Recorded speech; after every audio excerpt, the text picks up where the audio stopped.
I love how people tell me when to start my fucking show, man. Little do you know I love my car and being in my car. You want to go get right to the fucking point?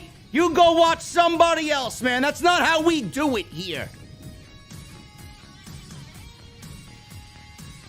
Got fucking 2,000 people acting like my fucking mother. Shut the fuck up, man. Shut your mouth. I'll roll the window down when I want to roll the fucking window down.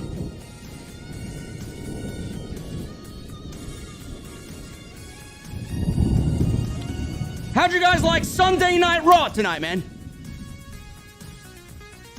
Hell in a Cell in Chicago, man. Nothing more than a glorified Monday Night Raw. Highlighted by a Hell in a Cell match with Cody Rhodes and Seth Rollins, man. The only difference is, instead of getting the actual match that we were supposed to get, Cody Rhodes came out with a completely torn off the bone pectoral muscle. Why he was wrestling with a completely torn off the bone pectoral muscle, I don't know. I don't know. Cody Rhodes is one tough son of a bitch, man.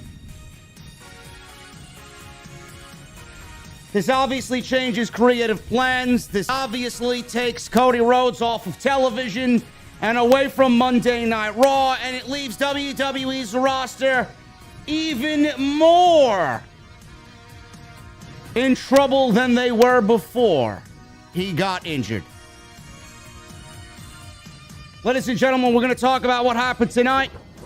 Cody Rhodes, Seth Rollins, Becky Lynch, Asuka, Bianca, Belair, and everything in between on tonight's Sunday Night Raw, a.k.a. Hell in a Cell, man. Listen, I got my cold beverage, man. I had plenty of cold beverages by the Atlantic City shore at the AC Beer Fest this weekend, man, but I got another one in my hand tonight, and we're going to the OTS venue, but I got one question for you right now before I roll this window up.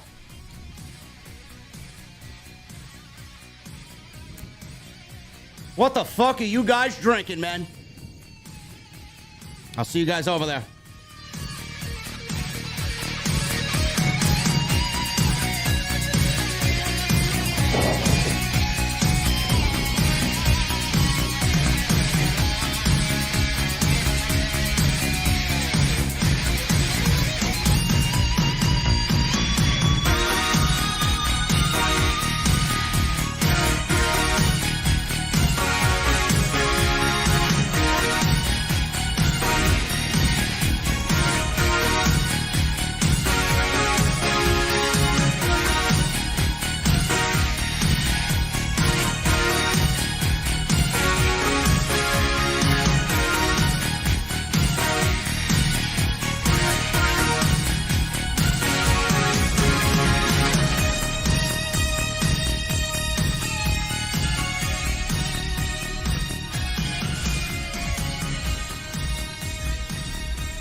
AEW successful?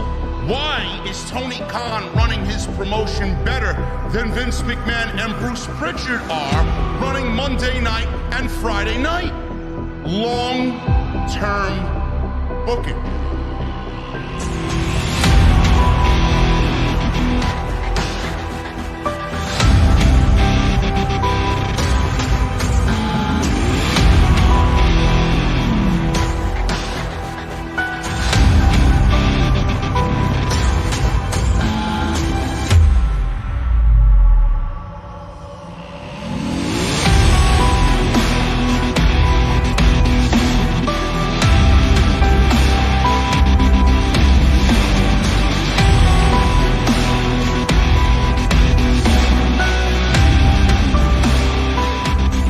What is going on, guys? Thank you so very much for joining me right here on Off the Script. This is your AEW. I wish.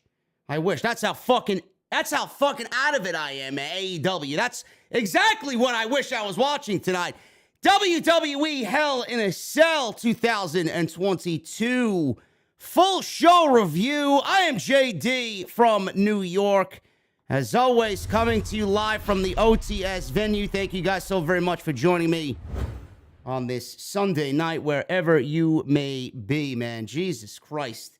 Yes, I wish it was AEW. I wish it was Wednesday. I wish it was Dynamite, man. At least I wouldn't be here wasting my fucking life watching a 3-hour Monday Night Raw on a Sunday night, only to turn around and do the same thing again tomorrow on actual Monday, watching Monday Night Raw. Listen, man, this was one hell of a night, man, and it's not because it was a great wrestling show. One hell of a night because Cody Rhodes, the news of Cody Rhodes this afternoon was dire when the reports came out, and everybody was talking about it, from Meltzer to all the bigwigs on social media, man. Cody Rhodes tore his pectoral muscle, and nobody knows the diagnosis of how long he's going to be out, but he will indeed be out for a very long time. I thought it was, when they reported it, not as serious as I had hoped it would be, but WWE, they came out on the pre-show tonight and stated that Cody Rhodes had a full tear of his pec muscle, completely off the bone. So I did a little investigation on that, and obviously this is a very well-known injury in the pro wrestling realm. It's happened to literally everybody. Obviously, you know Triple H from tearing his pec muscle in that tag team match that was terrible in Saudi Arabia with Shawn Michaels against Undertaker and Kane. He was out for an extended period of time, but he obviously older than Cody Rhodes. Anywhere for a light tear, a partial tear of the pec muscle, it's about, I would say, 3 to 6 weeks. You know, add a couple of weeks on top of that, maybe you're looking at 2 months for Cody Rhodes. This is a full tear off the bone. John Cena's another one, yes. John Cena, though, is Superman. He was supposed to be out for about 6 or 7 months. John Cena came back in 2.5, 3 months. So I don't know what the fuck he was doing. But I hope the best for Cody Rhodes here. Full tear off the bone for Cody Rhodes, looking like it's going to be at least 3 to 6 months for Cody Rhodes. And that will probably leave him off of WWE television for the rest of 2022. And no, this is not karma for Cody being a little bitch, going back to WWE, leaving AEW, and Tony Khan in the dust. No. This has nothing to do with Cody Rhodes leaving AEW whatsoever. And if you think that, you can kindly get the fuck out of my chat, okay? Number one, the serious injury was discussed by Dave Meltzer. Meltzer confirmed that Cody Rhodes is indeed injured, and this was before the show. And everybody was like, oh, well, is he going to wrestle in the main event? Is he going to be in the main event against Seth Rollins? What's going to happen? What's the severity of it? Apparently, WWE last night did a live event in Champaign, Illinois, and they did an angle where Cody was attacked by Seth Rollins. Drew McIntyre replaced Cody in the main event of that show, but Cody appeared after the match to chase Rollins around the ring and to the back. Meltzer confirmed that WWE did this because the belief is that Cody, at that time, had a torn pec. Cody apparently was lifting weights. He was injured lifting weights. And Meltzer says, from what I gather, it's a pretty serious injury. My impression is that he's working the match. This was obviously before the show. Is that he's working the match tonight with the injury, and I guess we'll get it taken care of after the match and the pay-per-view is over. The injury is legit. Everything I heard was that he is working tonight. The doctors may say you can't. I don't know. It's not an in-ring injury. It was a weightlifting injury. A torn pec could keep Cody on the shelf for obviously upwards towards 6 months. The injury comes at a time right now where WWE's roster is in dire need of star power. And right now, they don't really have anybody. And this includes Roman Reigns being out. They don't have anybody to replace Roman Reigns. At the top of the card, Cody was looked upon to hold the fort down while Roman Reigns goes on and does his part-time schedule. So the injury bug has been claiming some major names this week, man. Cody Rhodes injured in WWE. We have Bryan Danielson, who was already announced as injured today as well. He's injured. Don't know the severity of his injury. Fightful reported that he missed a meet and greet today for AEW, and his status for the Forbidden Door is up in the air right now as well. We don't know. So obviously, you know CM Punk is injured. Broke his foot on an absolutely unnecessary dive on Wednesday's Dynamite right before that big six-man tag team match he had as he teamed with FTR against Max Caster and the Ass Boys. Some major injuries, man. Scorpio Sky may be injured. He was limping at the end of his match with Dante Martin on Friday night, defending the TNT Championship. Some major injuries, man. The injury bug has claimed some major names in the world of professional wrestling this week. You know, I could sit here and I could talk about Cody Rhodes and how stupid it is. And it really is fucking stupid. But I will say this first and foremost, man. I love Cody. At this juncture right now, as we see the pro wrestling realm, I honestly have no hesitation whatsoever in my body to tell you guys that Cody Rhodes is probably my favorite professional wrestler at this moment. And I have no ill will towards him like the rest of these fucking idiots on social media. Oh, I can't believe he went to WWE. He's a turncoat. He's a traitor. I can't get behind him anymore, or whatever the case may be. I mean, it's fucking stupid, man. It's professional wrestling. Cody Rhodes wants to do something because he wants to live up to the legacy of his father, and he wants to pay the legacy of his father back, and he wants to do it for his family. Whatever the case may be, man, it's a great fucking story. It's a beautiful story to tell. Him chasing the WWE Championship. Obviously, this is a little bump in the road, but I have no problem with Cody Rhodes going back to WWE. In fact, AEW doesn't even need Cody Rhodes, so I don't know what the fuck you're missing over there. WWE needed Cody Rhodes more than AEW needed Cody Rhodes. And Cody Rhodes knew that. So if Cody Rhodes could get something back in return for him going to the WWE, like a top of the card fucking status in the company, a WWE title run, possibly beating Roman Reigns. He had an absolutely epic introduction back to the company at WrestleMania against Seth Rollins. I mean, they've booked him perfectly. And I don't say that about WWE in any sense of the word at all. You look up and down this fucking roster, they don't do anything right. I wouldn't trust these people to walk my fucking dog. And I don't even have a dog. But WWE doesn't do anything right. Somehow, some way, they've gotten Cody Rhodes absolutely correct. They've done everything perfect with Cody Rhodes. Cody Rhodes is my favorite professional wrestler. And after what he did tonight, man, you know, you can look at it and you can think whatever you want, and I'll get into all that stuff in just a second. But the fact that Cody Rhodes went out there tonight and he did this match, and it ended up being a very good match. I wouldn't call it one of the best Hell in a Cell matches of all time. If Cody Rhodes was healthy, this match would have been probably, who the fuck knows what these guys would have done? Who knows what Rollins and Cody would have went in there and done? This could have easily been one of the best Hell in a Cell matches of all time. Could have easily been in the top 5 Hell in a Cell matches of all time. If Cody Rhodes was 100% healthy with a 100% healthy Seth Rollins and the caliber of matches that they've had already in the last 2 previous matches, there was no way these two were going to go in and not have anything but a barn burner.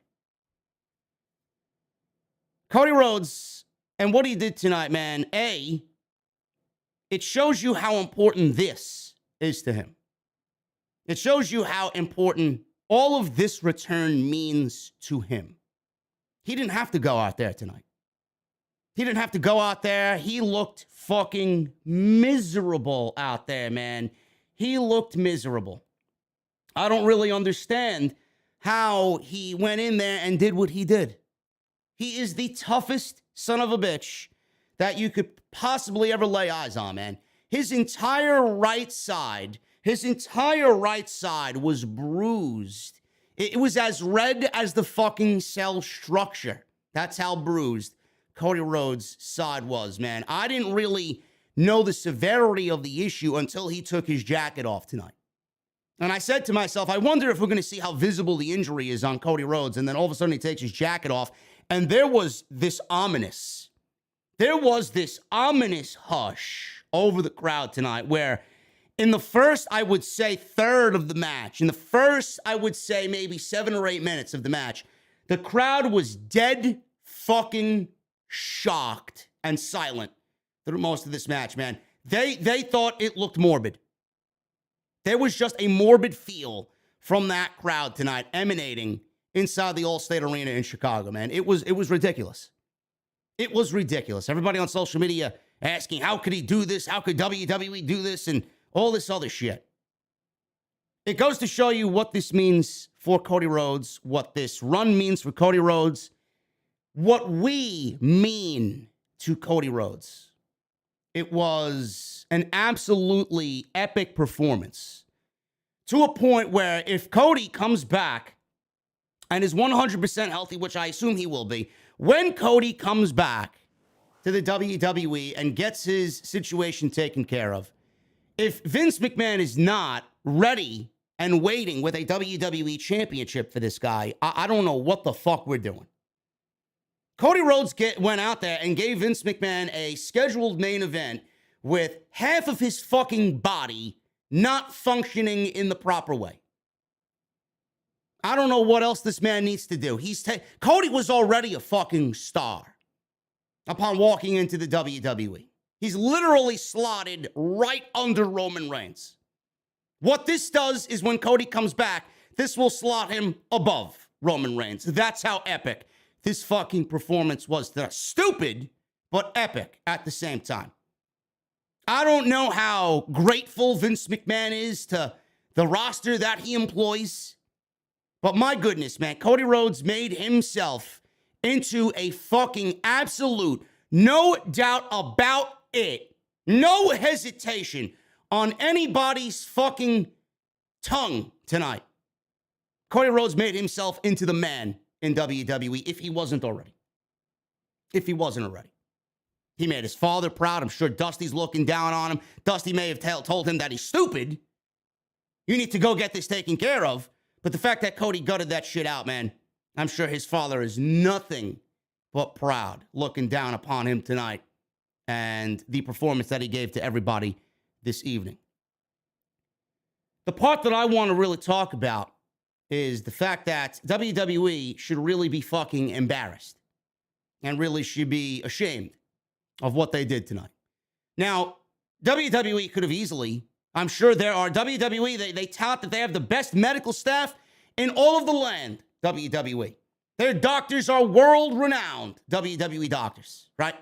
There was not one doctor backstage that told Vince McMahon, this man is fully incapable of wrestling tonight. He cannot go. I tell you no. But WWE let Cody Rhodes go out there and perform with a fucking fully torn pectoral muscle off the bone. There wasn't one fucking doctor's word back there that got to Vince McMahon where Vince McMahon went and told Cody, no, you ain't going out there. Now, I don't think WWE was even in a position for Cody to go out there and not wrestle. They could have easily found anybody else to replace him, right? No, they can't. They don't have anybody. Cody knows they don't have anybody. WWE knows that they don't have anybody. They basically forced Cody Rhodes to go out there and give a main event with half of his fucking body not fully functionable tonight. Whose fault is that? Whose fault is that? It's WWE's fault. If this doesn't teach WWE a lesson, I don't know what will. I really don't know what will. And the part that I am really going to focus on here is not the fact that Cody went out there, because Cody's a grown fucking man. He can do whatever the fuck he wants. If he wants to wrestle with fucking one arm, then God bless the man. Go out there and wrestle with one arm. He may be out longer for what he did tonight, but he went out there and he gave us a great fucking match without any hesitation whatsoever. The fact that I really want to focus in on is, and I hope WWE, and I doubt it, learns their fucking lesson. If this doesn't open their fucking eyes, I don't know what will. This is what you get, Vince. This is what you get, Bruce. And everybody else that's on his fucking team, the circus of geeks that are on Vince McMahon's fucking team. I hope this really opens up your fucking eyes and you now have learned your lesson. This is what you get when you fully one-side a fucking pay-per-view in the middle of a goddamn brand split because you don't have any other top-tier acts outside of Roman Reigns. Everybody wants to poke fun at Tony Khan signing this guy and signing that guy and make fun of Tony Khan for the bloated roster that he has over on AEW's side. Let me tell you something, you fucking imbeciles with the IQ of a fucking empty paper cup. Tony Khan has lost Kenny Omega. CM Punk, their world champion, is out. Adam Cole is injured. Scorpio Sky may be injured. Bryan Danielson is now reportedly injured. Jeff Hardy is injured. Do you think Tony Khan is batting a fucking eyelash? No. Tony Khan is not batting an eyelash. So for all the fucking people that are making fun of Tony Khan for the bloated roster and expanding the payroll, right? Look at Tony Khan's position and then look at Vince McMahon's position. Who would you rather be on Sunday night going into Monday morning when you have a wrestling company to run? I think you're going to want to be Tony Khan in this instance, right? Right? Those are names that you're not going to want to fucking scoff at that I just mentioned.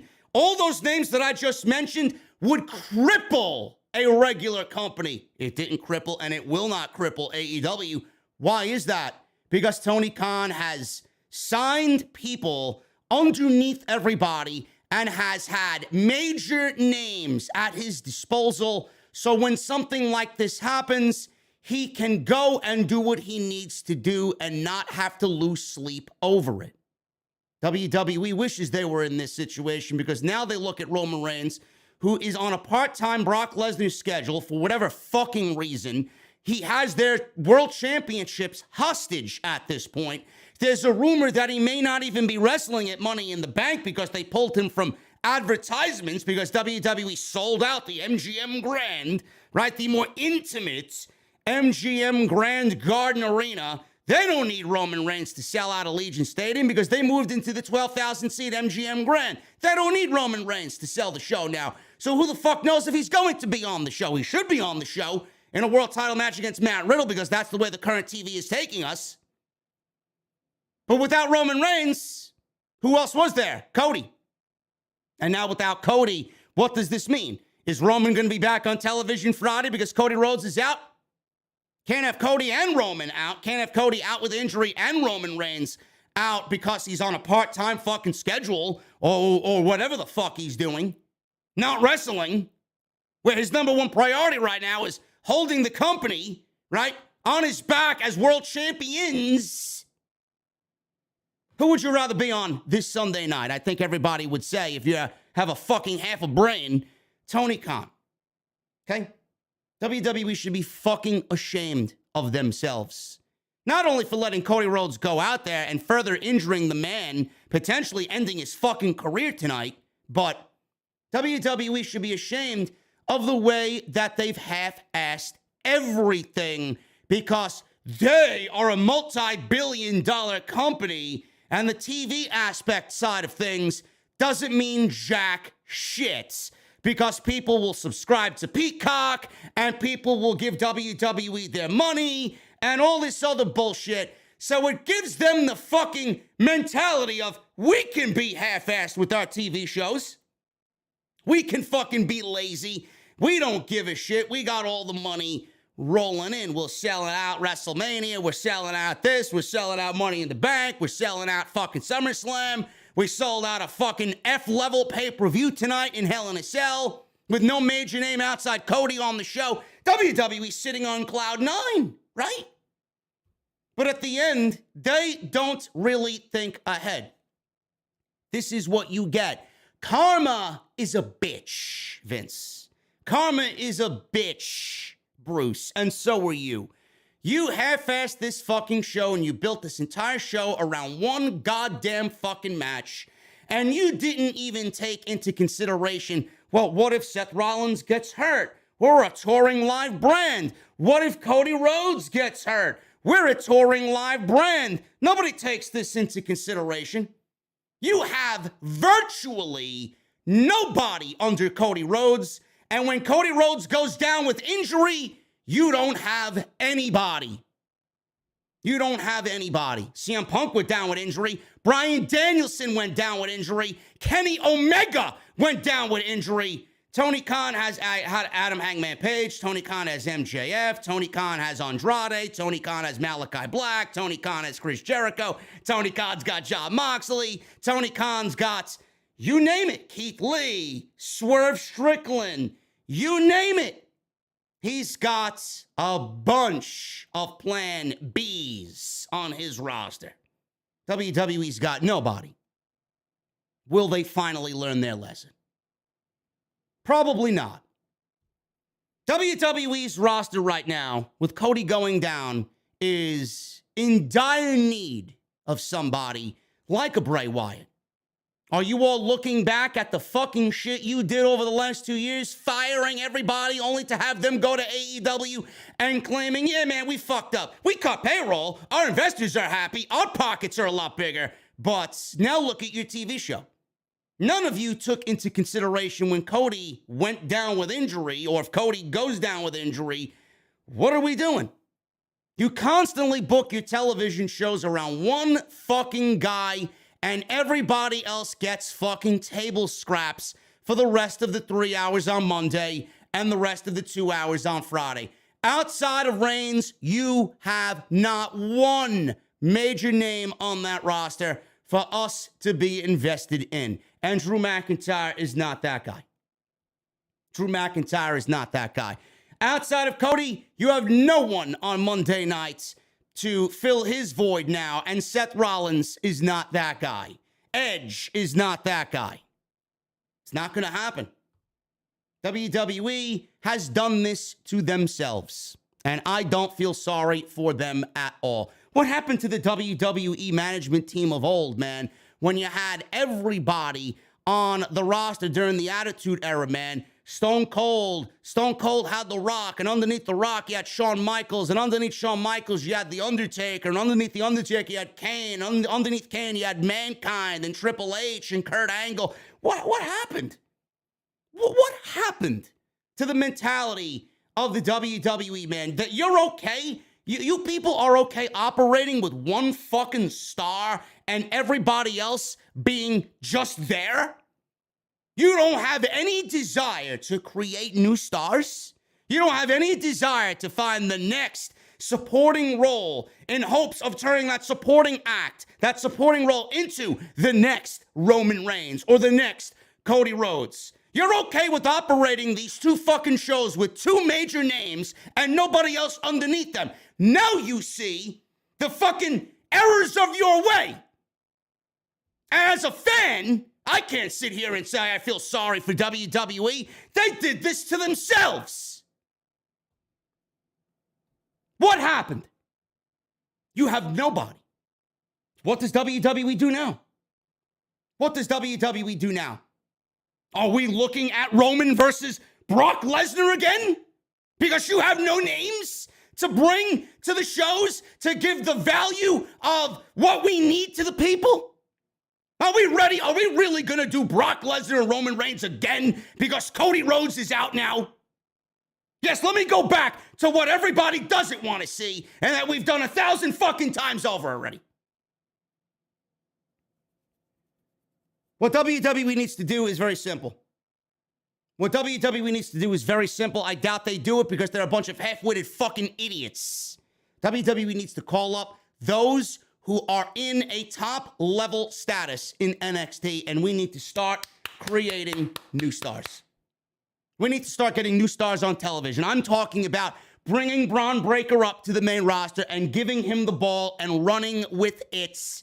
I'm talking about bringing up Carmelo Hayes, and I'm talking about giving him the ball and having him run with it. I'm talking about bringing up Tony D'Angelo, giving him the ball and having him run with it. Joe Gacy or Santos Escobar, something. And I find it very funny how WWE has all this fucking rumor going around about Bray Wyatt coming back. I haven't heard this much Bray Wyatt chatter since the day he was fucking fired. Why is that? Is it because WWE knows what they need to do and knows how to fix their problems? They are absolutely looking at a roster right now that is so depleted, it is laughable. All these Wyatt tweets, be patient. Please be patient. He's ready to come back now. I find it very funny how MJF cut the promo on Wednesday night. Now all of a sudden, you know, he's the talk of the fucking wrestling world. He set the wrestling world on fire. Everybody still to this day, Sunday night, still talking about AEW. There's not one newsworthy fucking week that is bigger than what happened in AEW this week with MJF's fucking nuke of a promo, CM Punk going down with a broken foot, right? This was the most newsworthy week coming out of AEW. Everybody was talking about MJF and the potential of an MJF CM Punk world title battle sometime later this year. WWE all of a sudden has these Bray Wyatt rumors start up. Did they start talking to Bray Wyatt to bring him back to the company after AEW laid an atomic bomb on pro wrestling, knowing that they need to make a splash too? Why did all these Bray Wyatt rumors come about? All of a sudden, out of nowhere. Or does WWE now realize what they need to do to fix their fucking problems, which right now are worse because Cody Rhodes is going to be out the rest of the year? They want to bring back Wyatt. Great. Why the fuck did you fire him in the goddamn first place? Number one merch seller, one of the most creative minds in the fucking business. I really thought that we'd see him tonight because he changed his name on social media to Wyatt6. His profile picture upside down is a butterfly or a moth-like creature with the Fiend's fucking face scribbled off. So clearly he's teasing something with the Fiend. He's changed his name from Wyndham to Wyatt6. When did they start talking to Wyndham Rotunda about coming back? Was it after Wednesday? Because I didn't hear one fucking peep about Bray Wyatt coming back before Wednesday. All I heard was that he wasn't interested in coming back, and his father even stated that he wanted to go do other projects before really diving back into the pro wrestling world. I don't get it. I don't understand it. Why'd you fire him in the first place? Why'd you fire anybody? All your fucking greediness is catching up to you guys now, slowly but surely, man. Somewhere in the 200 plus that you released could have been the next perennial WrestleMania main event star. We wouldn't know it, and you wouldn't know it, because you got dollar signs for eyeballs, and you're all a greedy bunch of sons of bitches. That's all you are. And as a fan, it sickens me and disgusts me to no end. So no, I don't feel bad about fucking WWE's position because Cody Rhodes tore his pec muscle. Cody Rhodes tore his pec muscle, and WWE should already have the next guy to take his spot. Who is that? Nobody, because of their lack of creative and laziness to create new stars. WWE knows what to do, and they refuse to do it. Every single week, we see nothing but the same goddamn fucking shit over and over and over and over again. Somewhere in that fucking black and gold was your next major star. You killed it, you buried it, and now you're stuck with nothing. Now you're stuck with nothing. Ridiculous. Absolutely fucking ridiculous. I don't know what else to tell you guys. This is not something new. These words out of my mouth, this is not a new revelation. I've been talking about this for years. And now, after tonight, we got to see Cody Rhodes and a torn pec muscle that basically rendered him fucking useless tonight. And now he's going to be out. Who do they got? Who do they got? Do they call Joanna White to come back on Friday? Because they're certainly going to fucking need him for Money in the Bank. This obviously changes creative plans. This definitely changes creative plans. I don't know what the fuck they're doing with the creative plans now. Who knows what Cody Rhodes was doing? Who knows if we were supposed to see Bray Wyatt tonight? We may have very well seen Bray Wyatt tonight if Cody Rhodes was healthy. The tie-in between Cody and Wyndham dating back to their days in NXT, is there. It doesn't even need to be told. It just happens. The shoe-in right there is so easy to tell. Who knows if he was supposed to come back or not, if Cody Rhodes was healthy. What does this mean for Money in the Bank? Cody Rhodes was advertised on the Money in the Bank advertisements. Was he scheduled to win Money in the Bank? Nobody knows. Drew McIntyre and Roman Reigns. Does this now change the creative plans for Drew McIntyre and Roman Reigns? I don't know. Roman Reigns obviously is holding both of those titles. Drew McIntyre already has challenged Roman Reigns for both championships. Does this change things? I don't know. Could very well change a lot. Cody Rhodes, he could be out the rest of the year. WWE may have their 2023 Royal Rumble winner right there in Cody Rhodes. Comes out at number 30, a la John Cena back in 2008? And then boom. He wins the Royal Rumble and he goes to main event WrestleMania. I want to look at a positive here. I want to try and find a positive. But I don't really know if there is one. Because WWE really hasn't set themselves up for there to be one. They've only buried the rest of the roster on top of the major stars, too, that they have. And now one is a part-timer and one's going to be on the shelf for the rest of the year. I'm sorry, I have no sympathy for WWE and what they are dealing with right now. Now, Cody Rhodes, I don't know when he tore the pec muscle. WWE is claiming that he got into the brawl with Seth Rollins. He tore the pec muscle partially and then lifted weights. This is what they said on social media. Then lifted weights and then the pec came off the bone. Why would he be lifting weights with a torn pec muscle? If Cody Rhodes had a partially torn pec muscle, why would he go and lift weights? I don't really get it. I think Cody Rhodes, if he tore partial pec muscle, he would know that something fucked up. So he either lifted weights. This is what really happened. He probably was lifting weights and he completely tore off the bone in one fucking shot. I don't really know. WWE's claiming that it was a injury in the brawl with Seth Rollins and then he went to go work out and then tore the rest of the fucking pec off of his bone. I don't find that to be realistic whatsoever. If Cody Rhodes partially tore a pec, I don't think he'd go back in the gym and fucking go lift weights with a partially torn pec muscle. I think he'd know that he fucked himself up. Why would he go out there and purposely, completely rip the rest of the fucking muscle off the bone? So again, guys, I don't have any sympathy for WWE whatsoever. None. And I don't want you guys to have any sympathy for them whatsoever either. This is all they're doing. They got nothing but fucking shame and embarrassment with how they've handled things and what their roster looks like right now. I have no sympathy whatsoever for anybody in a management position because they just don't do what needs to be done. And with something this severe that happened, you'd think that they fucking learned their goddamn lesson. And we'll be right back here on Monday night and nothing will change. And Cody Rhodes will be missing from Raw. And we get the same fucking show with nothing new, no sense of urgency, nothing. Nothing. I can't wait to see how they fuck this up going into Monday night. The rest of the show tonight, guys, it was basically Monday Night Raw on a Sunday night. Madcap Moss and Baron Corbin, no DQ match. We had a fun little 6-person tag team match with Judgment Day and Team AJ with Finn Balor and Liv Morgan. And we had what was probably the best match of the entire night with Bianca Belair, Asuka, and Becky Lynch. Triple threat match for the Raw Women's Championship. So we're going to go over the rest of the show tonight on Off the Script, guys. We got 3,800 people live tonight. I appreciate you all joining me, man.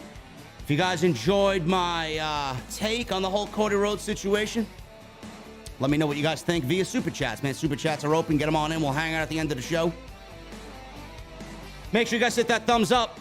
I got 937 likes, but we got 3,800 people in the venue, man. Something's off there. Something is off there, man. I need at least 1,500 minimum on today's OTS Hell in a Cell post show. Make sure you guys hit that thumbs up. Get your Super Chats in. Hit that subscribe button down below. Turn on the bell for all notifications. Make sure you guys go check out all the other videos that you might have missed on the channel, man. We were busy this week. Friday night, SmackDown and AEW Rampage. We talked about the CM Punk situation and the injury, the broken foot there coming out of Rampage on Friday, which was live. We talk about SmackDown and everything that happened on SmackDown, man. Go check that out. We did an extra on Saturday as well, where AEW has erased MJF from all aspects of their company. Thunder Rosa also very frustrated with the company. We go over all of that. So if you missed any of that stuff, go and check all that stuff out. Follow me on Twitter, at JD from NY206. I also got IG. Go follow me on Instagram, same at JD from NY206. Go get your t-shirts, man. Bonfire is the place. Bonfire.com, the exclusive home of Off the Script. And today's show is sponsored by my great friends over at Blue Chew. BlueChew.com, code JD at checkout for your FREE. That is a free, absolutely free sample of their service. All you guys got to do is pay the $5 shipping and handling. Let's get into the Hell in a Cell card, man. We start off with the Raw Women's Championship match. This is Becky Lynch, Bianca Belair, and Asuka. Triple threat match for the Raw Women's Championship. Nearly went 20 minutes. Easily the best match of the entire night. And it had to be because they were going to be without five-star matchmaking machine, Cody Rhodes. And they needed to pick up the pace. They needed to pick up the slack for everything that was probably going to be missing from the main event due to Cody Rhodes' injury. Becky Lynch.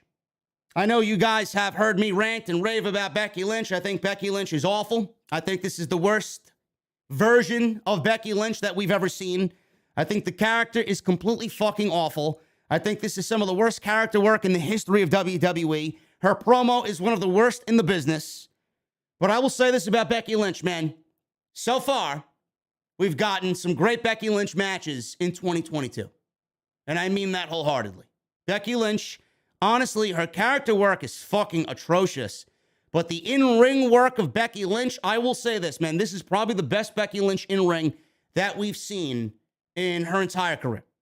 And that's the part that I really focus on a lot because it's easy to tell when someone has gotten better or if someone has gotten worse. And Becky Lynch has obviously gotten better. She had probably one of the best women's matches of the entire year with Bianca Belair at WrestleMania. And this is another match of the year candidate for WWE anyway, on this night in this match with Bianca and Asuka. Now, the whole ordeal with Sasha Banks and Naomi, obviously there was supposed to be a six-pack challenge. The winner of the six-pack challenge was supposed to be Naomi. Naomi was supposed to wrestle Bianca Belair tonight at Hell in a Cell. Clearly that did not happen. Becky Lynch then supposedly had pitched, why not her and Asuka for the chance to go wrestle Bianca Belair at Hell in a Cell. So Asuka wins the match. She wins the right to wrestle Bianca Belair at Hell in a Cell. This was a couple of weeks back. She beats Becky Lynch with a mist to the face, the green mist to the face. So we get a one-on-one match with Bianca Belair and Asuka. Great.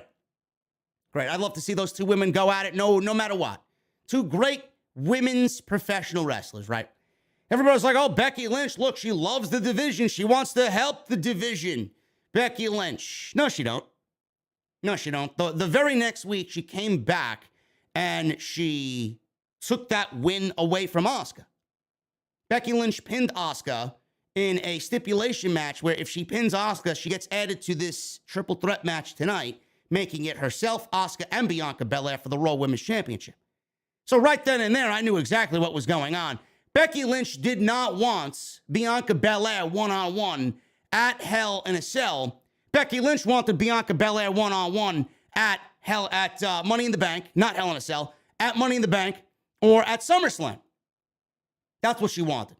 She wanted Becky versus Asuka to happen on Raw and everybody think that Becky's for the division, only for her to take it back and then get added to this and not give Bianca Belair the one-on-one match at a D-level pay-per-view.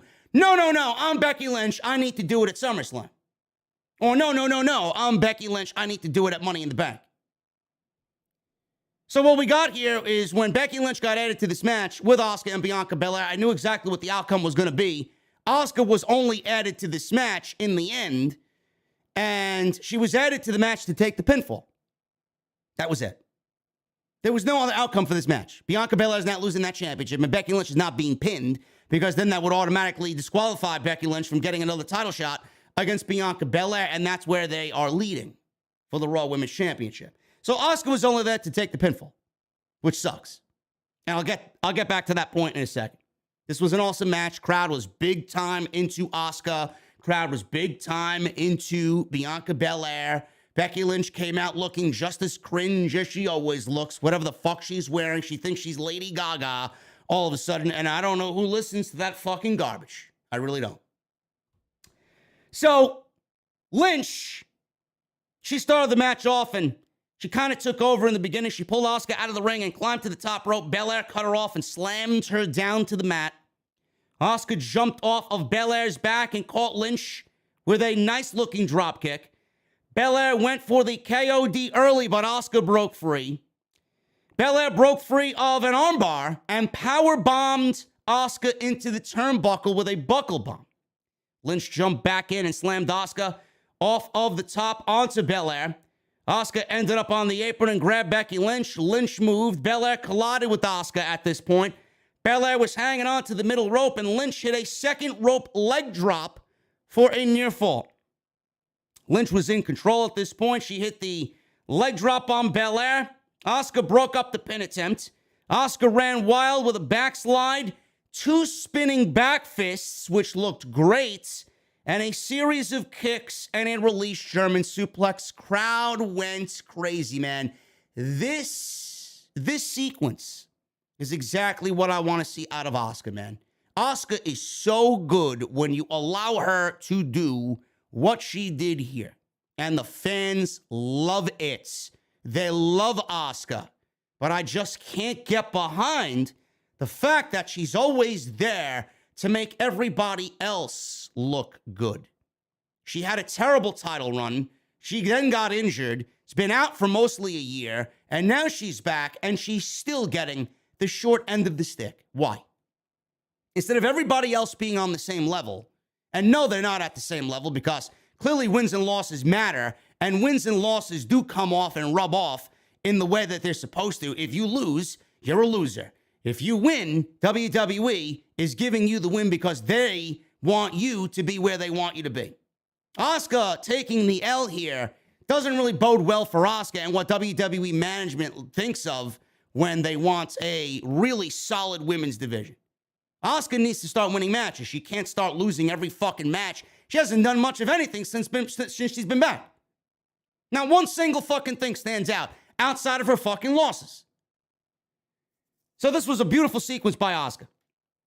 She hit a hip attack for a near fall. This is awesome chance. We're ringing out in Chicago. Belair recovered. She went for the KOD, but Lynch escaped the KOD. Belair caught Lynch with a vertical suplex, and she did squats, or she was jogging in suplex position with Becky Lynch, one or the other, but it looked very impressive. Belair then hit a handspring moonsault onto Lynch and Asuka for a near fall. She tried to pin both of them, but did not get the pinfall. Belair avoided Asuka with a backflip off the middle turnbuckle. Asuka fought back, hit a code breaker on Belair and Lynch. Asuka then got the ankle lock on both Lynch and Belair, so she tried to make both of them submit. They broke free, sent Asuka to the floor. Belair went for the KOD again, but Lynch escaped and hit a crossbody instead. Belair caught Lynch with a small package. She got a cover off the small package, only got a 2 count. Lynch recovered and hit the manhandle slam for a 2 count. So Belair kicked out of that. Asuka missed a hip attack late in the match. Got caught in the ropes. Lynch locked on the disarm her, but Belair broke it up. Asuka and Lynch traded pin attempts at this point until Asuka got the Asuka lock applied. Belair jumped off the top rope to break up the Asuka lock, but she missed whatever she was coming off the top rope with. Then we get Lynch with a manhandle slam on Asuka. She had the match won because Belair was on the outside. Belair came in, pulled Becky Lynch off of Asuka, threw Becky Lynch to the outside, and pinned Asuka off of Becky's manhandle slam. 1, 2, 3, and that was it. Bianca Belair retains the title in what I thought was a very, very, very good, great opening match, triple threat match for the Raw Women's Championship. So, Becky Lynch, she got the manhandle slam on Asuka, and Bianca Belair did exactly what Becky Lynch would have probably done in reverse. If Bianca got the KOD on Asuka and Becky Lynch was on the outside, she probably would have done the same thing and thrown Bianca Belair to the outside and went and pinned Asuka off of Bianca Belair's hard work and all of Bianca's effort to steal the title. So Bianca pulled one over Becky Lynch and did exactly what Becky Lynch should have done and would have done in that situation. Great match. Very predictable outcome. Very predictable situation with Asuka being in this match only to eat the L and take the pinfall. Don't like it. Asuka is way too good to be straddled in this bullshit with the Women's Championship while she is doing magnificent work and getting nothing in it for what she's doing. There's nothing of value here for Asuka.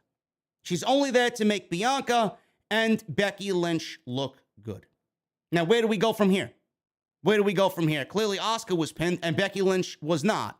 So Becky Lynch, more than likely on Monday night, and you can quote me on this, Becky Lynch is going to come out on Monday Night Raw, even though she didn't win the championship on Sunday night. She's going to come out and claim that she wasn't pinned because that's what typical, stereotypical, very lame and cringy heels do in WWE. Oh, I wasn't. My little hobbits. Oh, you know, and my precious. She's going to come out and claim that she lost, but she didn't get pinned in the match, Becky Lynch. And then that is going to lead to Bianca versus Becky Lynch at Hell in a Cell, more than likely. I don't know what the outcome of that match would be, because in that very same month, we got SummerSlam, and I just find it to be real poetic justice that Bianca Belair gets her victory back over Becky Lynch at SummerSlam and finally moves on from all of this Becky Lynch nonsense. What I'm afraid of is I'm afraid that WWE is going to erase all that Bianca Belair is doing right now with the Women's Championship. Right now, which is nothing. I mean, she hasn't really done anything of value with the Women's Championship, but I have a feeling that WWE is going to take that title off of Bianca and put it back on Becky Lynch for whatever reason. I don't know why they would do that. I don't know what purpose that would make. You want Belair to lead the division as the younger talents. You had her put over at WrestleMania, not once, but twice, 2 years in a row, once with Sasha, one with Becky, only to take the title from her that very same summer? Why would you do that? I just have this weird feeling that WWE is going to do the same thing that they did with Bianca last year, this year, and put the title back on Becky, which would make no sense. Becky Lynch, if she's not chasing the championship, you got to ask yourself this question. Does WWE really have any solid plans for Becky Lynch outside of her chasing a championship? No.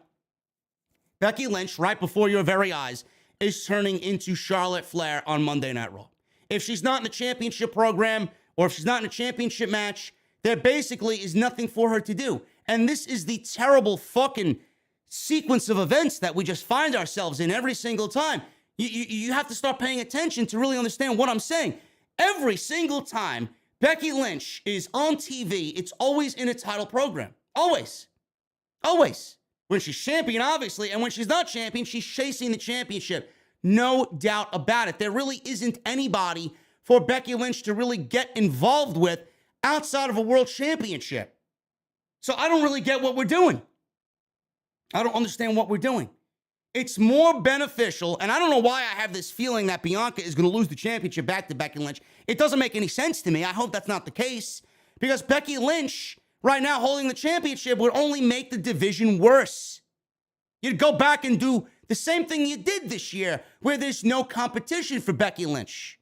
There's no good quality baby faces to go up there and challenge Becky Lynch. And God forbid we get Becky as champion. The only babyface that's done anything of note, and she's won matches as of late, is Alexa Bliss. You don't want to see Becky Lynch as the heel champion going up against babyface Alexa Bliss for the Raw Women's Championship now, right? God forbid that is the fucking case. You don't want that. Come on, man. That just sounds fucking terrible. That sounds terrible. Bianca Belair as the champion is a lot better for the division. You got Bianca versus Rhea Ripley, which is a tailor-made feud for both of those women. You got Bianca Belair and a possible returning Bayley. They got unfinished business there as well. So why are we even contemplating, Bruce, about maybe, potentially, putting the title back on Becky Lynch? Lacey Evans, by the way, was moved to SmackDown, so no, she's not going to factor into anything. So this was a great match. I just don't know where they go, and I have this weird feeling that Becky Lynch is going to be the Raw Women's Champion again, because you can call her Becky Charlotte Lynch. She might as well just turn herself into a fucking android like Charlotte Flair as well. Awful. Becky Lynch is awful. This match was great, but I don't really have any faith in WWE booking the women's division, and I'm assuming come Monday, we will see Becky Lynch cry about getting a rematch because she wasn't pinned. Maybe they put her in Money in the Bank. I don't know. I would not give Becky Lynch or anybody like Becky Lynch Money in the Bank. We could see Alexa win Money in the Bank. We could see Asuka win Money in the Bank. We could see Bayley win Money in the Bank. Man, I'd like to see Bayley come back and win Money in the Bank. I think that would make everybody happy, honestly. So we'll see what happens there. But Bianca Belair retains the title in what I thought was the best match of the entire evening. They showed a Roman Reigns video package about his dominant reign. I don't know why. He's on SmackDown and the world champion, and he's not booked for the show. So why are we getting a Roman Reigns video package when we already know the dominance that Roman Reigns has had for the last 800 days as undisputed WWE Universal Heavyweight Champion? I don't give a shit about Roman Reigns. He's not on the show. We'll see him, hopefully, I'm assuming, on Friday, now that Cody Rhodes is going to be gone and we are missing that number one guy in the company. Now all we got is Roman Reigns. MVP and Omas. MVP and Omas versus Bobby Lashley. They showed a rap video that MVP did on Bobby Lashley. I mean, if you guys want to go watch it, WWE Music's YouTube channel released it. I don't really care for it. I thought it was kind of lame. I thought this was a very cringy way to sell the, hopefully, last part of this feud. But whatever the case may be, you may enjoy that type of thing. You guys can go check it out. They showed the rap video again in the pay-per-view pre-match segment. So that's what we were subjected to on this evening, as if watching Omos wrestle wasn't bad enough. 2-on-1 handicap match here. Bobby Lashley versus Omos and MVP. The casual Chicago audience tonight somehow enjoyed what they saw here. I, unfortunately, do not sit here with the same sentiments as the fine people of Chicago. So this match was absolutely, to me, a waste of fucking time. This match meant nothing coming in. The last previous encounters that these two men have had meant absolutely nothing to me or any of you. I'm assuming you guys are just like me here and don't give a shit about this feud. Booker T, by the way, on the pre-show said that Omos is the future of WWE. Now, I don't know what Booker T is smoking. I don't know who paid him all the amounts of money to say that live on air, but my goodness, man, you want to ruin your credibility, just go out there like Booker T and claim that Omos is the future of the wrestling business. I don't know what the fuck possessed anybody to say that live on air. You have to be a blithering idiot for that to be said and for you to believe that. Omos has already hit his ceiling. He is as good as dead. There's nothing else that Omos can do on this show and nothing else that we, the fans, want to see out of Omos. So, this match, I mean, I barely paid attention to this. I had my phone in my hand and my head in my phone most of this match. But we got Lashley getting a very nice reaction from Chicago. Seemingly, it looks like he always gets a great reaction in Chicago. Huge Bobby Lashley chance. MVP teased starting the match, but tagged in Omos instead. Lashley had a very early advantage here before things turned around. MVP grabbed his leg in a distraction.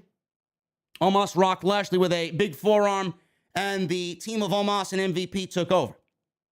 So MVP obviously tagged in when Bobby Lashley was compromised, right? He was on his knees, and he took over because Lashley was in a weakened state. Lashley fought back on MVP, obviously, and knocked down Omas. He attempted a suplex, but Omos reversed and slammed him face first. Omos hit the snake eyes and a big splash in the corner, so he's obviously learning from Mark Calloway. MVP tagged back in. Imagine learning from The Undertaker and you are still as bad as he is right now. It's amazing. It's amazing, man. Stealing Undertaker's moves there are not going to change the tide as far as what people think of the mighty Omos.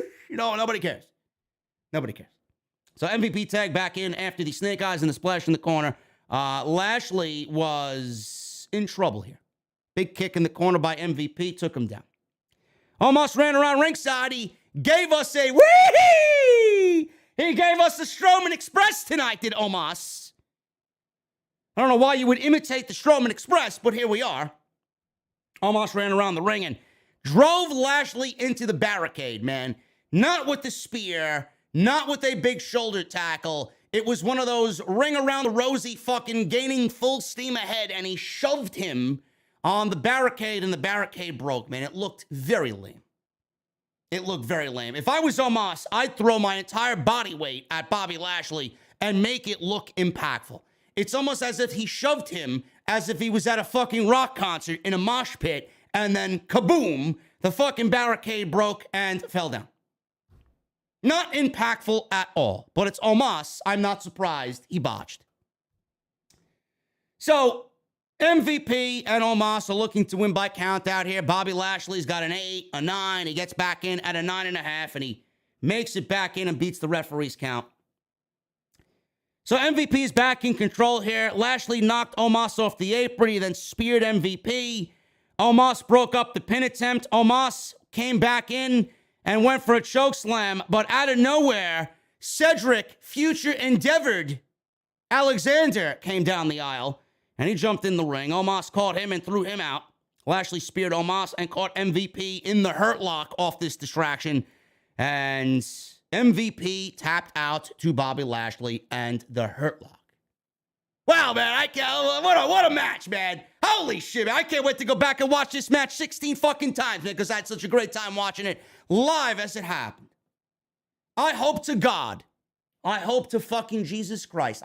Listen, bro, I got cold beverages for you waiting down here, man. I don't get it. I hope to God this is over. Seriously. I hope, seriously, for all of our fucking sanities, that this feud is finally over. At the end of the match, Bobby Lashley took some poor schmuck's replica WWE title and ran around the ringside area with it, claiming that he wants the WWE title back. No. Now, we've been there, done that. Mr. Bobby Lashley. Nobody wants to see that again. I'm sorry. Bobby Lashley beats Omas, and hopefully this is the end of this absolutely god-awful feud with Omas. Kevin Owens. He went one-on-one with Ezekiel at Hell in a Cell. Yeah, WWE's roster is so great, man. They got some great fucking talent on the show, man. They got no roster problems, right? WWE's got no roster problems, man, when fucking Ezekiel's making the goddamn show in a one-on-one match with Kevin Owens. I ask myself, how do we get to the conclusion of this Ezekiel-Kevin Owens storyline? Kevin Owens thinks Ezekiel is Elias. Ezekiel is claiming that he's the younger brother of Ezekiel. How does this end? WWE brought Ezekiel back after the Raw, or after WrestleMania, on the Raw after WrestleMania, and it's been the same tired, lame shtick over and over and over again. Thank God Kevin Owens is so great at what he does. He's made what was a funny storyline at the start into a, I would say, it's not great by any means, but the only reason why it was watchable is because of Kevin Owens. This shit lasted maybe 2 weeks, and then I just didn't give a shit about it. I mean, the lie detector skit was funny with Chad Gable and Otis, but outside that, man, it's tired and campy, and it's lame. And the only way that this would make any sense is if Elias was on screen with Ezekiel, which can never be because Ezekiel is Elias. It will never be, unless WWE wants to fucking pull a double stunt and have Ezekiel in a backstage segment somewhere and Elias kind of photoshopped in a picture or maybe CGI him in a fucking video of some sort. That's the only way this could end. This is the only way that it could end, to prove that Kevin Owens is really going fucking crazy. So, the match itself, I mean, if nobody gave a fuck about the storyline, I don't know why we would care about the match. The match was very subpar at best, and Kevin Owens is fucking great. Ezekiel, man, just like Elias, he's in there, and there really is no emotional investment in anything Ezekiel does. It's the same thing that plagued Elias. Elias had a great look. I'm not going to sit here and tell you Elias didn't have a great... Elias had a great fucking look. But Elias, I mean, Jesus fucking Christ, man. It's like watching paint dry. He was boring. There was nothing crazy about Elias. Nothing really entertaining about Elias. All Elias was a fucking decent guitar player who was interrupted every fucking time he wanted to strum some notes for the WWE Universe. That's all he was. He was a fucking tired act that did the same guitar shtick over and over and over again. And WWE usually doesn't do well with the musical gimmicks. Here we have Elias, who's the younger brother, or Ezekiel rather, is the younger brother of Elias, per se, in a match with Kevin Owens, and nobody gives a shit. Nobody cares. So, the crowd obviously did not give a shit. They care about Owens, but they have no emotional investment, like I said, in Ezekiel. So, Ezekiel surprised Owens at the start with a jumping knee right at the bell. He followed up with a flying elbow for a near fall. Fans broke into a Zeke chant. They brawled around ringside. Owens took over after throwing Ezekiel into the ring post. Owens did a senton and a moonsault, a beautiful-looking moonsault off the second turnbuckle for a near fall. Owens went for a swanton. Ezekiel got his knees up. Ezekiel then fired back on Owens in the corner. He missed a big splash in the corner and hit a spine buster for a near fall. Ezekiel avoided a stunner. Owens scored a near fall off of a pop-up powerbomb. Owens then taunted Ezekiel. Went for a stunner again, but Ezekiel rolled him up for a 2 count. Ezekiel climbed the top ropes. Owens cut him off. He hit 2 super kicks as Ezekiel was kind of hanging off the top turnbuckle. And then he fell down to the mat. Owens then rolls into a cannonball into the corner on Ezekiel. Owens then hit the stunner, and the fans got excited for the finish here with the 1, 2, 3 and the Stone Cold Stunner by Kevin Owens. And he finally vanquishes Ezekiel. Ezekiel, man, you know, they had Ezekiel in this match also do a big elbow drop on Kevin Owens, kind of playing up the fact that he looks like Macho Man Randy Savage with the tassels and the fucking trunks. Had him do the Macho Man elbow, legitimately, move for move, sequence for sequence, had him do the Macho Man elbow drop on Kevin Owens tonight. He is nowhere in the same league at all, on the same planet as Macho Man Randy Savage, and I don't really know what comes of Elias or Ezekiel after all of this. I'm with KO. This is Elias, and I'm with KO. I think everybody is fucking mental for getting behind this Elias bullshit, this Ezekiel bullshit. I don't know what comes of this, man. I would not be surprised if Ezekiel finds himself featured endeavored. I don't know what is next for Ezekiel. I feel like this was only done for Kevin Owens and this storyline, and anything else that comes of this, I don't know why anybody would care about Ezekiel feuding with anybody else not named Kevin Owens. Where do we go? Where do we go? Just more bullshit put on the show to fill hours of television that has no end in sight, because WWE is incapable of writing a conclusion for this, because they don't have the guy that everybody is claiming is this guy, Elias. They need Elias for a conclusion, and they don't have Elias. Judgment Day. This is Edge, Damian Priest, and Rhea Ripley against AJ Styles, Finn Balor, and Liv Morgan. I was kind of looking forward to this match, but then kind of not. I just feel like the Judgment Day thing has not really hit at all on the main roster. I don't know what's going on right now with the whole vibe of Judgment Day. I'm a fan of what's going on with Judgment Day. I just don't really get a sense that and maybe they're waiting for something. Maybe this is just the introductory to Judgment Day, and there's bigger things planned, and Edge has a whole master plan ready to drop on everybody. I don't know.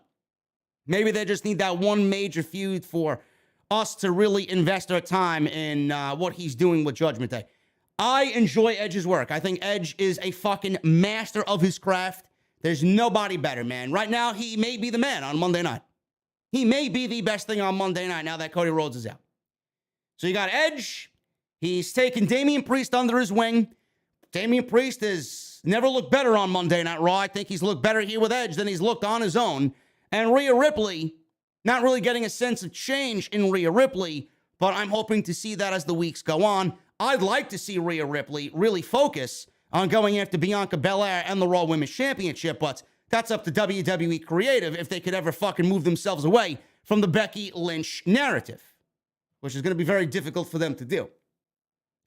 They've been feuding with AJ Styles, Finn Balor, and Liv Morgan for quite some time now, man, and I want to see them move on to something else. Edge has been teasing more additions to Judgment Day, whoever that may be. He's teased everybody from Corey Graves to Paige to Finn Balor, even AJ Styles himself, Tommaso Ciampa, Dominic Dijakovic, a.k.a. T-Bar. He's teased them all. He's teased them all. Who it's going to be, I don't know. I thought we'd see another addition on this night, and I thought we'd see another addition to Judgment Day, and that man might have been on the other team. I thought Finn Balor was going to join Judgment Day tonight. We did not get that whatsoever. We may end up getting it on Monday, and they saved it for Monday, but on this night, we did not get any more additions to Judgment Day. I thought this was a fun tag team match. I thought this was a fun 6-person tag team match. Don't know with the outcome of this match where we go from here. Seemingly something like this would end the feud, maybe, but I don't really know where they go from here. And I hope that WWE has some really, really great shit for Judgment Day going on into the big Money in the Bank pay-per-view and even into SummerSlam, which I'll talk about in a second. But this was a fun match. Outside of the Cody Rollins Hell in a Cell match and the triple threat match with the women, this was probably the best thing on the show. So all 6 of these people, we got all 6 individuals here facing off in the middle of the ring. They start punching each other. They start a big brawl, all 6 of them. They sent Priest, did AJ, Finn, and Liv. They sent Priest and Edge out of the ring. Styles and Balor launched Morgan into the air, and she caught Ripley with a Hurricanrana in a very nice-looking spot, man. Got to be impressed with Liv Morgan, man. Liv Morgan is really good. And I want to see more for Liv Morgan, too. Hopefully, with her being paired with AJ and Finn, WWE sees a little bit more value in Liv Morgan and the fact that she can hang in this major storyline with major names like Finn Balor and AJ Styles and Edge in this match. So I'm hoping the best for Liv Morgan coming out of all this Judgment Day storyline. Ripley took over with a nasty-looking headbutt that leveled Liv Morgan down. She followed with a delayed vertical suplex where she held up Liv Morgan for several seconds and then dropped her down. Morgan fired back with a beautiful-looking missile dropkick. Ripley rolled to her corner and tagged in Edge. Judgment Day took over, so Edge finally got in the ring. He beat Balor around ringside, slammed him on the announce table. And Judgment Day took over as Balor was isolated in their portion of the ring. Balor started to fight back, make a babyface comeback. Edge prevented the tag. Priest comes in. He hits a series of big kicks on Balor. Balor once again starting to fight back. He responded with a nasty knife-edge chop that resonated inside the Allstate Arena very loudly. It came off on television. And then a Pele kick that stunned him momentarily. Styles then gets the hot tag from Balor. Priest tags in Edge, so they get the hot tag at the same time. They go at each other. Styles ran wild and scored a near fall on Edge. Edge sent Styles onto the apron. He caught Priest with a running knee, and he hit the phenomenal forearm on Edge. Priest broke up the phenomenal forearm pin attempt. Morgan and Ripley tagged back into the match, so the ladies are going at it. They're trading pin attempts back and forth. Got a very nice reaction from the Chicago fans. Ripley hit a suplex for another near fall. Ripley then went for the riptide on Morgan, but Morgan escaped and tagged in Finn Balor. Morgan caught Ripley with a beautiful-looking DDT, and all 6 started brawling in the ring again. Styles and Balor hit planches onto Edge and Priest at ringside. Morgan followed up with a suicide dive on Rhea Ripley. Balor went for the coup de grace, but Ripley shook the ropes and knocked Balor off the top rope and crotched him on the top turnbuckle. Styles hit the phenomenal forearm on Priest to take him out. Edge tossed Styles out of the ring in a very, very nasty looking spot through the turnbuckles. Doctors appeared to check on Styles. It looked like he got busted open there. Finish came when Balor went for the coup de grace, but Ripley stood in the way again because Balor is a gentleman and he will not hit a woman. So Morgan took out Ripley. They threw themselves out of the ring. Edge avoided Balor as he came off the top rope. Edge is up, spear to Balor, 1, 2, 3, and Judgment Day gets the victory. Fun match. Very fun match. I hope AJ is okay. It looked like he got busted open there towards the end, and the doctors went to go check on him. I don't know where we go from here, man. It looks like AJ and him teaming with Balor and Liv Morgan to try and take out Judgment Day and even the odds here was not in the cards for AJ Styles, man. Two things of note I really want to make mention here. Even though AJ and Edge have had a match now at WrestleMania, and we've gotten a second match at WrestleMania Backlash, and we got this 6-person tag team match here, Hell in a Cell. I love both guys. Don't get me wrong. There's just something about the feud that's not really hitting for me right now, and I don't really know what it is. Edge is a phenomenal heel. Everything Edge does is fantastic. It's one of the best men that they got on that entire roster in that entire company. But AJ, man, it may be stemming from AJ. I honestly think the way WWE has deteriorated AJ over the last several months, AJ does not feel like the superstar that everybody knows that he is. AJ hasn't really been in anything of value and anything of priority for many, many, many, many months. And I honestly think that's starting to rub off of him and onto the fan base where we don't really have that emotional tie in AJ Styles the way we used to, because we get a sense that WWE doesn't really see him as the guy we see him as. And I don't think that's right. You have one of the best pro wrestlers on the entire planet in AJ Styles, and he feels like everybody else. He feels like a glorified mid-card act. Meanwhile, AJ should now, especially with Cody being out, be looked upon to carry the load on Monday night, and you're not giving him the opportunity to do that. I find that to be very wrong. I find that to be very, very wrong. Now, the other thing I want to mention is Edge. Clearly, he is now vanquished AJ, and there's nothing really else for Edge to prove. There's nothing more for Edge to do. He's beaten AJ, he's beaten Liv, he's beaten Balor. We may see Balor turn on Monday. There's rumors that Balor could be the next member of Judgment Day. Tommaso Ciampa, T-Bar, Dominic Dijakovic. We don't know. We don't know. But Judgment Day needs something substantial to take whatever they're doing right now, which is honestly middle of the road. There's no real emotional investment in there. They need somebody big to really get their message across. They need something to really sink their teeth into and focus on a bigger name that's not AJ Styles, because WWE's withered him down to nothing. They need John Cena. And this is what I'm doing for SummerSlam. I know there's a lot of rumor right now that Austin Theory's calling out John Cena, and that Austin Theory may challenge John Cena at SummerSlam, and that Austin Theory is a mini John Cena, and Vince looks at Austin Theory as the next coming of John Cena, whatever the case may be. Fine. You could do that match anytime. You could do that match anytime you want. What I think is the right move is, if you're going to bring John Cena back for a major show, major stadium show, that WWE, I believe next week, is putting tickets on sale for SummerSlam. You really want a major star attraction for SummerSlam. I'm doing John Cena versus Edge. I'm doing John Cena feuding with Judgment Day. Whatever Judgment Day's mission statement is, and whatever their core storyline is, whatever their whatever, you know, I don't know what the fuck they're about, or what their mission statement is, or what their end goal is. Whatever their end goal is, should be somebody like John Cena. I think John Cena should come back and feud with Edge. I think Edge right now, if you want to name John Cena's top 3 opponents of all time, it's Edge, CM Punk, and Randy Orton, in no particular order. I honestly think Edge versus John Cena at SummerSlam, John Cena versus Judgment Day, is the right way to go about that.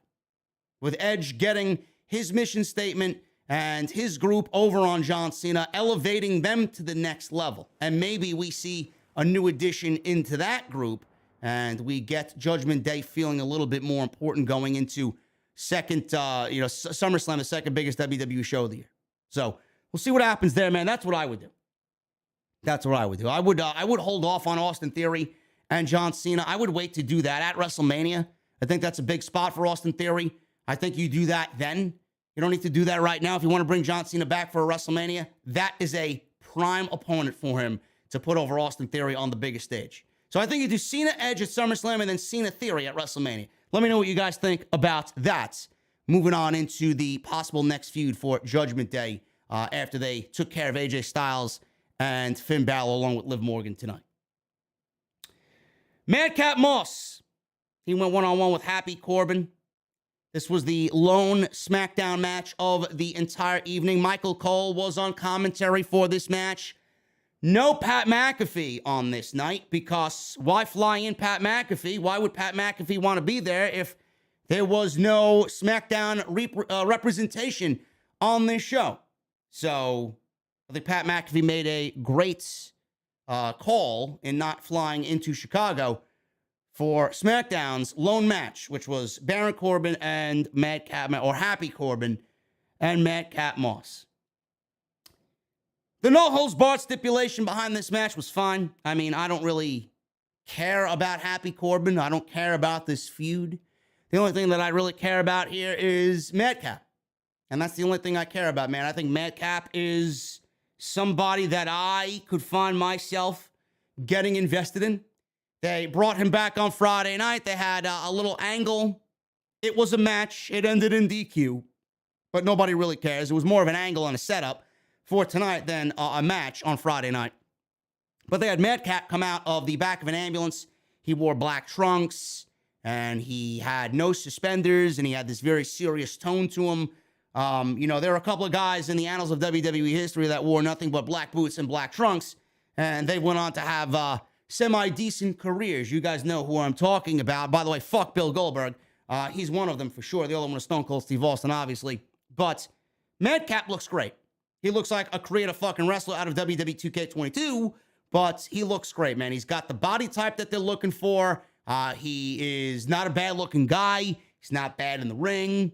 And I think Madcap, if WWE gave you any sense that they were getting behind Madcap, I think Madcap could really be something great in WWE. Now, they may have to tweak his image a little bit. I think the generic look is a little bit too generic. I think the theme music is a little too generic. Maybe they kind of tweak those things a little bit, because those are two big, important aspects of a pro wrestler's presentation. But as far as what I see, man, I like a lot of what Madcap brings to the table. I really do. And Paul Heyman was big on him way before he was, Madcap, when Riddick Moss was called up to the main roster. A lot of people might not like the name. A lot of people might not like the name. Madcap Moss. I don't know why WWE is continuing with Madcap. If he shed the entire gimmick, why he's still keeping the name, I don't know. I think Riddick Moss is a lot better than Madcap Moss. And like I said on Friday, man, when I did the SmackDown post show, I've been a big fan of Riddick Moss for a long time, man. Even back to his days in NXT when he was a tag team with Tino Sabatelli. If you guys remember Tino Sabatelli. I thought they were a great-looking tag team, and Riddick Moss was even a decent act there. They wanted to get behind him there, but he was injured. They broke up that tag team. He got injured. He was a solo act. He got injured. So he's had a nice little string of bad luck here. This seems to be the biggest push of his entire life, and he seems to be getting some of the right people behind him backstage. And if they put some effort into him, he could really be something good, honestly. They put just a little bit of effort, and they're going to need to. They're definitely going to need to. If they put a little bit of effort into him, he could be something really good. Start him off small. I wouldn't put the fucking rocket pack on him and shoot him to the moon, but put the rocket pack on him and slowly but surely just elevate him slowly but surely and get him some nice momentum. Give him some nice momentum and have him be a guy that we could look at on Friday nights as being one of the possible future pieces of the company. They got that in him. I don't know if they really realize that. Baron Corbin, Happy Corbin, whatever the fuck you want to call him, is one of the most dull, boring acts on television. He is a good heel when he wants to be a good heel, but Jesus fucking Christ, I don't know how anybody could legitimately give a shit about Baron Corbin. So Moss sent Corbin to the floor with a clothesline. They brawled up the ramp. Corbin took control of the match when he sent Moss into the big LED panels on the stage. They fought back to the ringside area around the announce desk. Moss tried to use a chair, but Corbin threw it away. Corbin tossed Moss over the announce desk. He then recovered, Moss did, and threw Graves' announce chair at Corbin. So the fans all of a sudden broke into a "We Want Tables" chant because that's exactly what the fans wanted in this no DQ match. So Corbin took over and teased pulling out a table, and then he stopped because Baron Corbin is a prick, and he's not going to give you a table because you asked for it. Corbin is not going to give you a table because he's the heel. So he was playing his role like he should here. So Corbin hit a chokeslam and grabbed the chair from underneath the ring. The fans booed that he grabbed the chair instead of the table. Corbin beat down Moss with the chair and hit him in the neck. Fans broke into another loud "We Want Tables" chant. Corbin recovered and hit a deep 6 for a close 2 count. Corbin then went for some foreign objects underneath the ring again, and he pulled out another chair, and the fans once again booed him heavily because he did not give them the table that they wanted.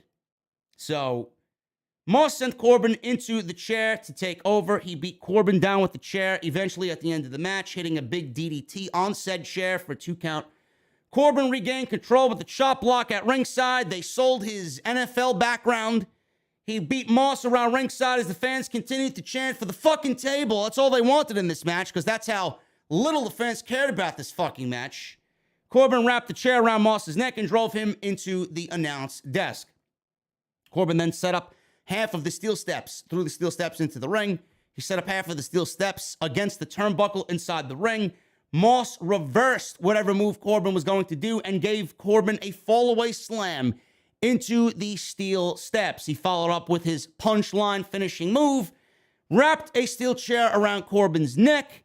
Moss then picked up the steel steps that were in the ring and Pillmanized Corbin's neck, just like Corbin did to Moss with the trophy a couple of weeks back. And that was it. 1, 2, 3, after Moss Pillmanized Corbin's neck with the steel chair and the steel stairs. 1, 2, 3, Madcap Moss wins the match. After the match was over, Corbin had the medical team check on him, and they started putting a big neck brace around his neck, and they took him off of the mat and away from the ringside area. Pretty paint by numbers here. Nothing really all that exciting. But Moss gets the victory, and hopefully, just like Omos and Bobby Lashley, we are moving on from the Madcap and Happy Corbin storyline. Where we go from here, I don't know. SmackDown sucks. U.S. title. Austin Theory versus Mustafa Ali. Austin Theory is the United States champion.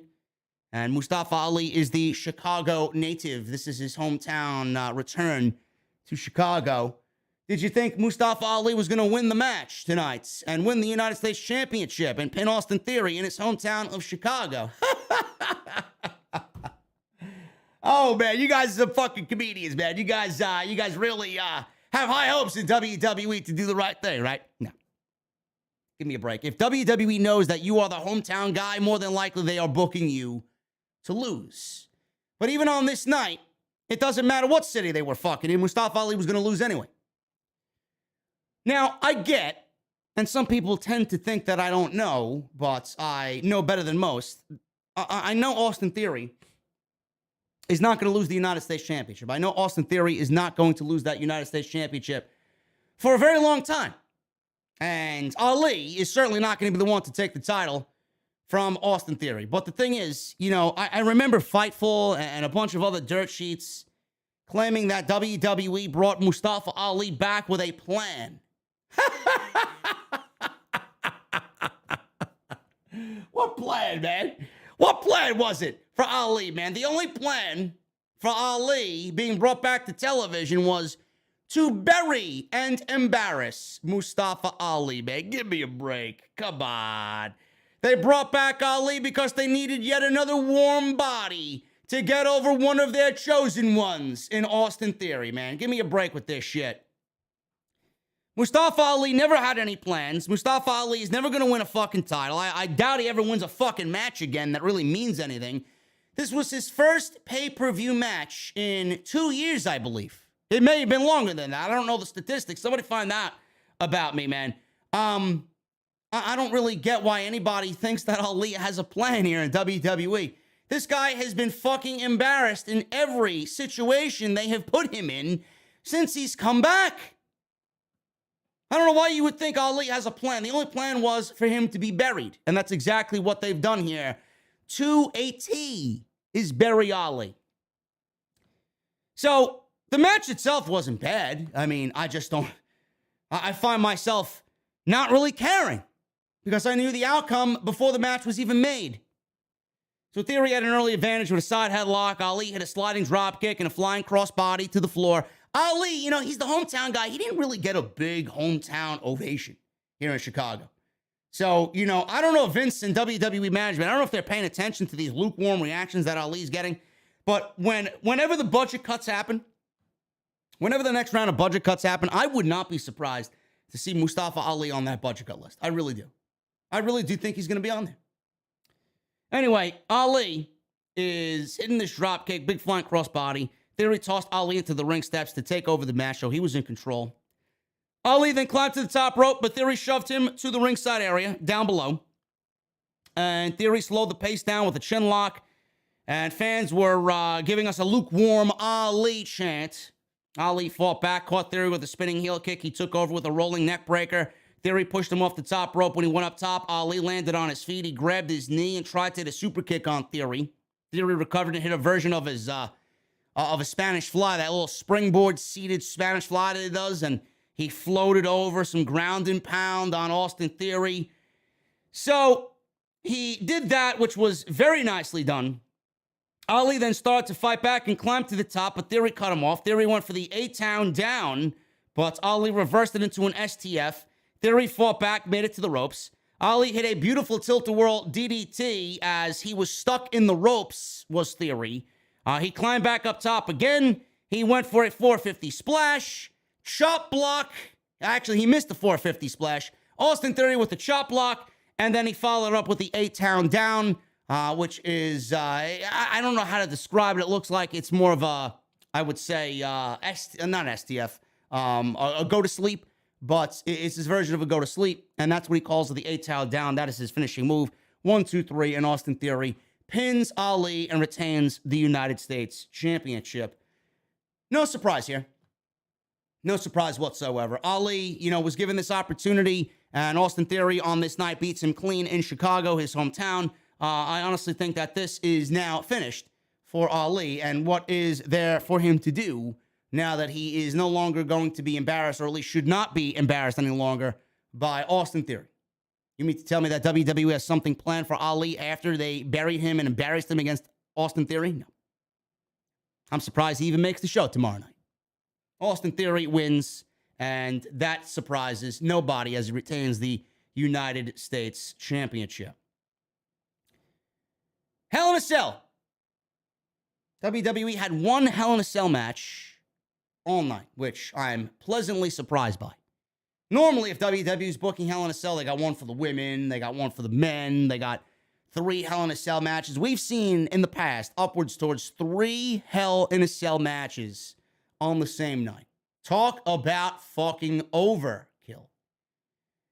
Hell in a Cell structure started to come down. The cage is still red, by the way. One of the worst creative decisions in WWE history is that they made this cage, this cell, red. Still got the red cell. I don't know why. The old cell color was the best version of the Hell in a Cell. Told you guys about Cody Rhodes. If you guys want my thoughts on Cody Rhodes and everything that this potentially is going to be for WWE, you guys can go back and listen to it in the beginning of the podcast tonight. I don't want to go over everything that I said, but the gist of it was Cody Rhodes supposedly got a torn pectoral muscle, half-torn pectoral muscle, with the brawl that he and Rollins had on Monday. and then supposedly went to go lift weights and then completely tore the pec muscle off the bone, which I don't really buy. He was probably working out and something fucked up there, and he tore the pec muscle completely off the bone. And he was injured before this match even took place. Everybody was wondering what was going on, what's Cody's status, blah, blah, blah. We get to this match, and nobody knows what's going to happen. If he's going to wrestle a full match, if it's going to be a 1, 2, 3, quick affair. Are we going to see Bray Wyatt, which was heavily rumored? I read a report claiming that the aftermarket tickets here were fucking through the roof, price-wise, because everybody anticipated Bray Wyatt to come back either tonight or tomorrow for Monday Night Raw. So we didn't know what to expect here with Cody Rhodes. So Rollins comes out, and Rollins is dressed in Dusty Rhodes polka dots, which was brilliant. Seth Rollins is doing the best work of his career. I say this all the time. Rollins right now is doing the best work of his career. And we've seen a lot of great from Seth Rollins. My favorite Seth Rollins was back, I believe, in 2017, 2018, when he was the Intercontinental Champion. My God, man, the Intercontinental title hasn't felt the same since Seth Rollins' great run with the IC title there, really bringing that workhorse mentality back to the championship. This is the best version of Seth Rollins that we've gotten ever. So he wore dusty polka dots, which was great. And Cody Rhodes then comes out. He does his entrance. Cody Rhodes usually lifts his arms up in the entrance ramp or on the entrance ramp during his ring entrance as the pyro goes off and the smoke is all there. Big over-the-top entrance for Cody Rhodes. He only lifted his left arm. He did not lift his right arm. So I was curious about that. I'm like, a lot of people thinking this potentially could be a work. WWE, would, I don't think, go out there and work a completely torn off the bone pec muscle. So he didn't lift his left arm, or his right arm, rather, for the entrance. He only lifted his left arm. So he gets into the ring, and we got Justin Roberts making the ring introduction. Seth Rollins is there. He's taking off his polka dot jacket or shirt, whatever he was wearing. And Cody Rhodes, during the ring entrance by Justin Roberts, is still wearing his coat. He was very hesitant to even take off his coat. When he took off his coat, and his coat was completely off, one of the nastiest things that I think I've seen in a very long time, there was a sudden hush over the Chicago crowd, man. And it takes a lot to really go out there and bring a crowd like Chicago, which is a great wrestling town, to dead silence, man, and in the state of shock and awe. 7 minutes went by when this match started, and there was just this eeriness in the crowd where they were fucking, I don't know if it was Chicago being disgusted or morbidly just fucking out of it because of the way Cody Rhodes looked. It just felt off, man. It really just felt off. And I was even at a point asking myself, I can't even look at him like this. Why am I looking at him like this? But I said before, man, Cody Rhodes is a testament to how great that man is, man. He is probably the toughest son of a bitch you could see walking God's green tonight. Torn pec muscle completely off the bone. Goes to show you how much this means to him being back here. The mission statement that he's embarking on for himself and his family and his father. And how this means to him, man. He doesn't want to let us down. You know what this means to him? He didn't want to let us down. He didn't want to let Vince down. He didn't want to let anybody down tonight, man. Cody Rhodes putting himself in fucking serious harm's way to make sure everybody else's bases were covered. Our bases as a fan base, Seth Rollins, Vince McMahon, the company. Look at what Cody, look at the selfishness. The selflessness of Cody Rhodes. Not selfishness, selflessness of Cody Rhodes. To go out there and make sure everybody else was covered. And he went out there in the condition he was, and he did what he did. It's amazing. I don't know how anybody could look down on Cody Rhodes after tonight. You got to be mental to look down on Cody Rhodes. I look down on WWE for allowing this man to go out there because of what happened. They needed him to go out there. They had no other choice but for him to go out there. He knew that they needed him. Without him, they got no fucking show. This is what you get when you build an entire fucking show around one goddamn match. I'm thinking to myself when this match started, man, this is not going to be anywhere close to a Hell in a Cell match. If Cody was not hurt and Cody was 100%, we probably would have got one of the best Hell in a Cell matches of all time. All time. I can't even begin to imagine what Seth Rollins and Cody Rhodes probably had planned for this match. So we got half of what we should have gotten tonight because of Cody Rhodes' injury. But it still ended up being a fantastic match, which goes to show you how great Cody Rhodes is. So they both worked incredibly hard, man. Cody, I don't even want to even imagine what Cody Rhodes was going through. So we got loud Cody chants. Cody Rhodes got a big ovation. Commentators discussed Cody Rhodes' injury. They went over exactly what happened here. Like I said, Cody Rhodes took off his jacket. Big, giant purple bruise up and down the right side of his chest and his body. Rollins went after the injury immediately, but Rhodes broke free. He hit the Cody cutter, but it hurt Rhodes to hit the Cody cutter. It looked like a half-assed Cody cutter. Rhodes locked on the figure 4 leg lock. Rollins pulled himself to the apron and pulled out a kendo stick from underneath the ring. Rollins attacked Rhodes' injury with the kendo stick, which is absolutely just inhumane at this point, man. Rollins was taking this kendo stick and bashing him in the chest with it and then taking the tip of the kendo stick and driving it into his chest. Now, I don't know how drugged up Cody Rhodes was. I don't know what he was feeling or if he was feeling anything. He might have been numb like a fucking mummy on Sunday night, man. I have no idea. No idea. But that's what he was doing. Seth Rollins was taking a fucking kendo stick to Cody Rhodes' chest.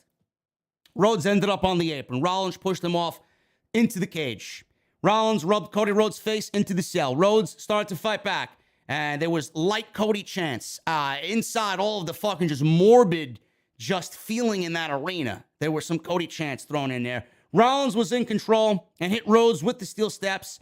Rollins pulled out underneath the ring a yellow polka-dotted weight belt. And this sick son of a bitch took the weight belt and smashed the weight belt across Cody's chest, man. My fucking God. Holy shit. So the fans were singing Rollins' theme song at this point. Rollins whipped Cody Rhodes with the belt. He went for a near fall off the whipping. Rollins pulled out a table to a huge pop. Thank you, Seth Rollins chants in the crowd because finally the crowd got what they wanted. All they wanted was a fucking table and a thank you Rollins chant from Chicago. Rollins set up the table in the corner. He went for a superplex, but Rhodes slipped out and attempted a powerbomb, but he could not lift Rollins up with the obviously torn pec muscle. Rollins took over, placed Rhodes on the table. Rollins went for a big frog splash. He crashes and burns through the table. Rhodes moved out of the way. Rollins crashed through the table. Crowd went crazy. Rhodes then pulls out a bull rope from underneath the ring. So we got a fucking bull rope match. In this Hell in a Cell match, he demanded that Rollins put on the bull rope. He starts yelling as he puts the bull rope on himself. Put it on, put it on, put it on. And Rollins put on the bull rope. Rhodes rocked Rollins with a super kick. Cracked him with the cowbell right in the fucking skull for a 2 count. Rollins used the rope to pull Rhodes into the ring post. Rollins was bleeding, I'm assuming because he cut himself with the bull rope. That's what I'm assuming he got cut open by and busted open by, right on his arm. It looked nasty. Rollins took off the rope, pulled out a second table from underneath the ring. Rollins set up the table in the corner. But Rhodes started to fight back. Rhodes attempted another powerbomb on the table, but Rollins countered. Rollins then hit a running powerbomb on the table, and Cody went through a fucking table. I swear to God, man, when Cody took the powerbomb through this table, he shriveled up into a ball. And again, I can't even imagine what this man was thinking, man. He's like, what the fuck am I doing here, man? He shriveled up into a fucking ball, did Cody Rhodes, as he got powerbombed through this table. I don't really understand it. I don't get it. The guy is not human. So this is awesome chant started to break out. Rollins pulls out another item from underneath the hardware store, a.k.a. ring, a sledgehammer. So the sledgehammer is synonymous with Triple H, and the sledgehammer is synonymous with Cody because Cody destroyed the throne at Double or Nothing all those years ago, right? With the sledgehammer. Rhodes He then takes the sledgehammer from Rollins, hits a pedigree on Rollins, goes for a cover, and he only gets a 2 count. So Rhodes picked up the sledgehammer. Rollins ran away from Cody Rhodes because he had the sledgehammer. Rhodes went after him. Rollins hit a stomp upon entering the ring, and he went for another near fall. Only got a 2 count, very close 2 count, but a 2 count nonetheless. Rhodes avoided another stomp, but Rollins hit Crossroads. Rhodes then no-sold Seth's Crossroads and hit Crossroads on Rollins of his own for a near fall.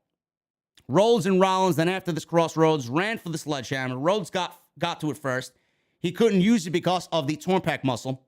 Rhodes recovered, hit 2 more Crossroads. He picked up the sledgehammer, hit Rollins in the face with it for a win, and Chicago popped big for Cody Rhodes. Cody Rhodes celebrated in the ring. We saw the trademark logo in the bottom right of the screen, watching at home on Peacock. There was a prolonged Cody Rhodes camera shot where he was obviously wincing in pain and celebrating, and WWE left the cameras rolling on Cody. I thought something was going to happen, being that this is the old Tommaso Ciampa trick where Ciampa used to have the trademark logo show up, and then he used to do something at the end of TakeOver back in the day. Oh, man, I miss TakeOver. That was the Tommaso Ciampa special back during NXT Black and Gold. We got nothing. And the show went off the air with Cody Rhodes wincing in pain as he beats Seth Rollins 1-2-3 with the sledgehammer shot. And that was the end of the show. If you guys want my thoughts on it, go back and check out everything, man. I don't know how much better I could put it for you here. You know, WWE should be ashamed that they put themselves in this situation.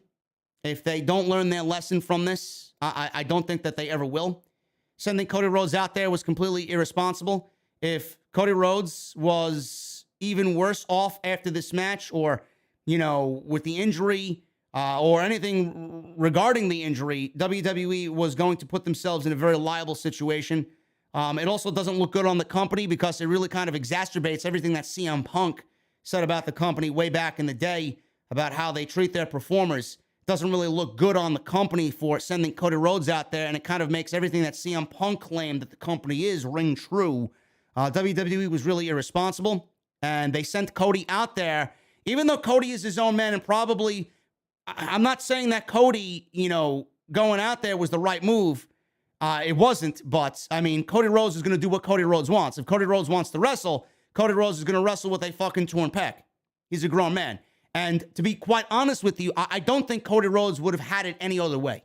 That's just the type of performer that he is, which goes to show you how great Cody Rhodes is not only a performer, but a fucking human being, man. Like I said, he covered everybody else's bases tonight but his own. But WWE was incredibly irresponsible tonight. And WWE has only themselves to blame. This is what you get for putting all of your eggs in one basket for a pay-per-view that really shouldn't have no business on fucking television. It was a lame, half-assed pay-per-view that you really didn't need to have on Sunday night tonight. You put Cody Rhodes out there in a very, very, very irresponsible spot because you had no other choice, because he was the only other top act booked for the show, being that Roman Reigns was not on this card. This is your problem. This is your fault. You should be ashamed, and you should be embarrassed. Is WWE going to learn the lesson of their ways? No. Now with Cody being out, now WWE has an even bigger problem on top of the problem that we already knew they had with the shortage of individuals on their roster that are top names. What are you going to do? What are you going to do now? Something needs to be done. An executive decision needs to be done. Something needs to be done to shake things up and bring some level of excitement to the fucking show. Because without Cody Rhodes, who was easily the best thing on fucking television week in and week out since he's come back, I don't know what the fuck you're going to do on Monday night. And who knows how long Roman Reigns is going to be out. Who the fuck knows if he's going to be at Money in the Bank? We don't know. We don't know. They have some fucking questions that need to be answered, man, and they need to look themselves in the mirror about how they're going to address this situation, because after tonight, WWE is floating up shit's fucking creek. And they only have themselves to blame. This should have never happened tonight. They should have never been in this position tonight. Shameful. Thank you guys so much for joining me on this Sunday night, early Monday morning, man. We're going to go over the Super Chats in just a second, man. We had 3,500 in the venue. 3,600, I believe, was the top, right? 3,600 tonight? Easily number one. Easily number one in the community, man. I don't know who the fuck. Who you watching tonight, man? You ain't watching those other fucking geeks. You're right here on OTS, man. As always, I appreciate you guys for joining me on your Sunday nights, wherever you may be, man.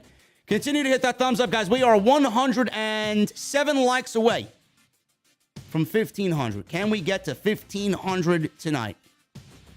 Super chats are open. Get them on in. Tonight's show sponsored by my great friends over at Blue Chew.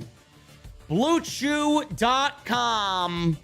Code JD at checkout, man. Guys, confidence is what took Cody Rhodes tonight into that Hell in a Cell. Also intestinal fortitude. But confidence took him into that Hell in a Cell and made him overcome the most dangerous of odds. Confidence can also take you guys far in life, man. Seriously, far in life and also far in the bedroom. Blue Chew is a unique online service that delivers the same active ingredients as Viagra and Cialis, but in chewable tablets, and it comes at a fraction of the cost. You guys can take them anytime, day or night, and you can plan ahead whenever that opportunity arises. The process is very simple. BlueChew.com. Sign up. You consult with one of their online medical providers, and once you guys are approved, you're going to receive the prescription in days, man. The best part, again, it's all done online. No doctor's office, no awkward conversations with strangers, no waiting in line at the pharmacy. And Blue Chew's tablets are made in the USA, and they are prepared and shipped direct to your door in a very discreet package, man. You know, I always talk about first impressions. First impressions are very important, man. You only get one. You can have a first impression, and you could have a lasting impression, man, but I don't see people talking about those lasting impressions. That's where Blue Chew comes in, man. If you guys can benefit from that extra confidence when it counts, when it's time to perform, why not give Blue Chew a try? Everybody listening, man, you get a special offer tonight. Blue Chew, you're getting for free. Sign up at BlueChew.com. You're going to use code JD at checkout. Free sample. All you guys got to do is pay the $5 shipping and handling. Visit BlueChew.com for more details and important safety information. And we thank Blue Chew for sponsoring the podcast right here for the Hell in a Cell 2022 version. Host show right here on Off the Script. Guys, let's get into the Super Chat, man. Starting with Jake Coyle. $2 Super Chat. Which Jaws sequel was your favorite, if any? 2. 3 was one of the worst movies I have ever watched, and I have a fondness for Jaws the Revenge, man. It was utterly ridiculous, and the shark looked completely fucking fake at that point, but there was just something about that movie, man, that I really enjoyed. I don't know what it was, man. It sucks so bad that I enjoyed it, man. Anytime it's on, I always watch it. Seriously. My favorite movie of all time, man. The original Jaws. Michelle Moran with a $2 Super Chat. With Cody hurt, think Vince made a call to Canada. Who is he calling in Canada? Brock Lesnar? Probably. ECW Hardcore 07 with a $2 Super Chat. Mad respect for Cody Rhodes working this match. Absolutely. Absolutely, man. Joseph Taylor with a $5 Super Chat. Hell in a Cell was a fun pay-per-view. 5 out of 10. Cody Rhodes, Seth Rollins, match of the night. Yeah, if you wanted to tell me that was match of the night, I'm not going to argue with, man. I enjoyed the women a little bit more. Michelle Moran with a $2 Super Chat. Kudos to Seth. He helped Cody put on a decent match.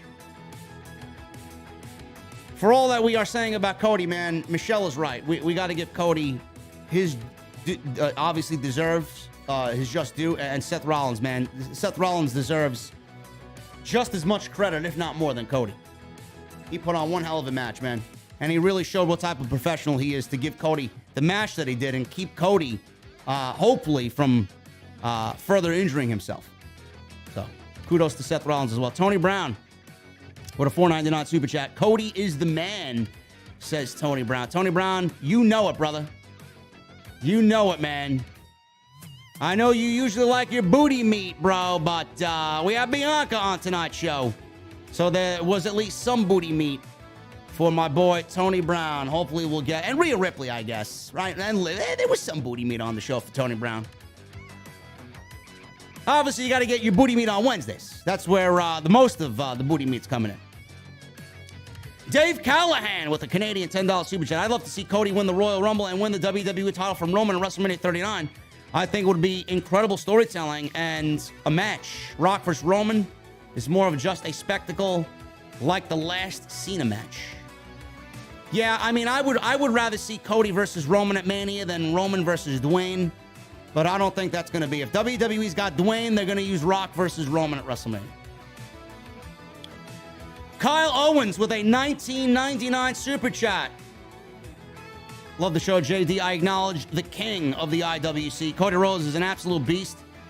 To even step in the ring with that injury is amazing. Props to Rollins, too, for taking care of Rhodes throughout the match. Absolutely, Kyle. Absolutely, Kyle. You nailed it, brother. Thank you so much, man. Also, guys, how did my mic sound, man? I know there was a little static, or maybe I was breaking up a little in the intro while I was sitting in the stang. Did everything rectify itself throughout the show? I think it only happens when I put my mouth way too close to the microphone. So let me know what you guys thought about that. Jedi Joke with a $10 super chat. I honestly was expecting Bray to get revenge on Seth for Hell in a Cell in Saudi since Cody is hurt. But in my opinion, that Cody-Seth match was fantastic. Definite match of the year candidate for me in WWE. I don't think I wanted to see Bray and Rollins inside Hell in a Cell again, man. Thank you, Hooligan. I appreciate you, brother. Gary the New Man with a $20 super chat brings tears to my eyes seeing Cody come out hurt, knowing damn well he only did because WWE literally had nothing else to replace him with. Cody Rhodes, man. If anybody ever shows that man any disrespect, man, you got something fucking wrong with you. Seriously. Mr. Premium 2002 with a $4.99 super chat. I laughed when the crowd started chanting, "Thank you, Rollins." Cody Rhodes is a whole different story. This man definitely deserves his flowers. Theo with a $19.99 super chat. Wyatt returns at SummerSlam. I'm calling it now. What do you think, JD? We may get Wyatt before SummerSlam, man. WWE's gonna need somebody to come in and fill that Cody Rhodes void. Don't know why they fired him in the first place, bro. Joseph Taylor with a $3 super chat. Happy 25th birthday, Gigi Dolan. Joseph, she's not gonna fuck you, bro. She doesn't care. Happy birthday, Gigi Dolan. Nas, Dante, what's up, brother? $4.99. Pour me a cold one for me, turning 23 old man. Listen. I need everybody in the chat. Everybody in the chat. He's 23, he's old enough to drink. I need those whiskey glass emojis in the chat for my boy Dante, turning 23 today, man. Happy birthday, brother. Deshaun Peace with the $4.99 super chat. Props to Cody going out there and putting on a hell of a match. The E is screwed with him on TV. Better get Bray now more than ever. I've been saying it for months, man. I always thought Bray was coming back to the WWE anyway. Now they need him more than ever. It's crazy. D Bastardo with a $2 super chat. What's up, brother? Love your daily passion. Only way to live. The only way I know how, man. Only way I know how. Ryan Evans with a $5 super chat. You are the Mike Francesa of wrestling. That is meant to be a compliment. Who the hell cleared Cody tonight? Talent hasn't been cleared for less. Bro, I used to listen to Mike and the Mad Dog every fucking morning when my dad took us to school, man. Mike Francesa is basically one of the major voices of sports radio in New York City, man. The fact that you're making me out to be the Mike Francesa of wrestling. Ryan Evans, you got comment of the night, brother. Thank you so much, man.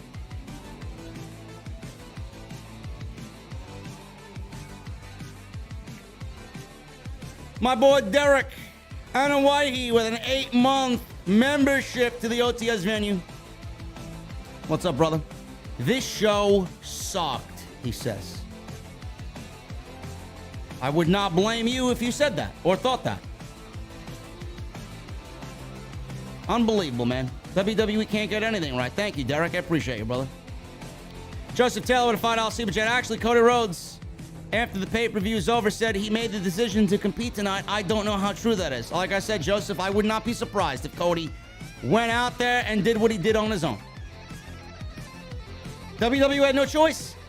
I will say this. If WWE had a replacement for Cody, WWE, they would have never sent him out there. They would have never sent him out there. The fact that WWE had nobody, Cody knew that he had to go out there, and WWE was not going to tell Cody no. Seriously. And I honestly think if Cody didn't have a bruised fucking right side, you would have never heard anything about his injury at all. The match would have went on, and then they would have told you he's out.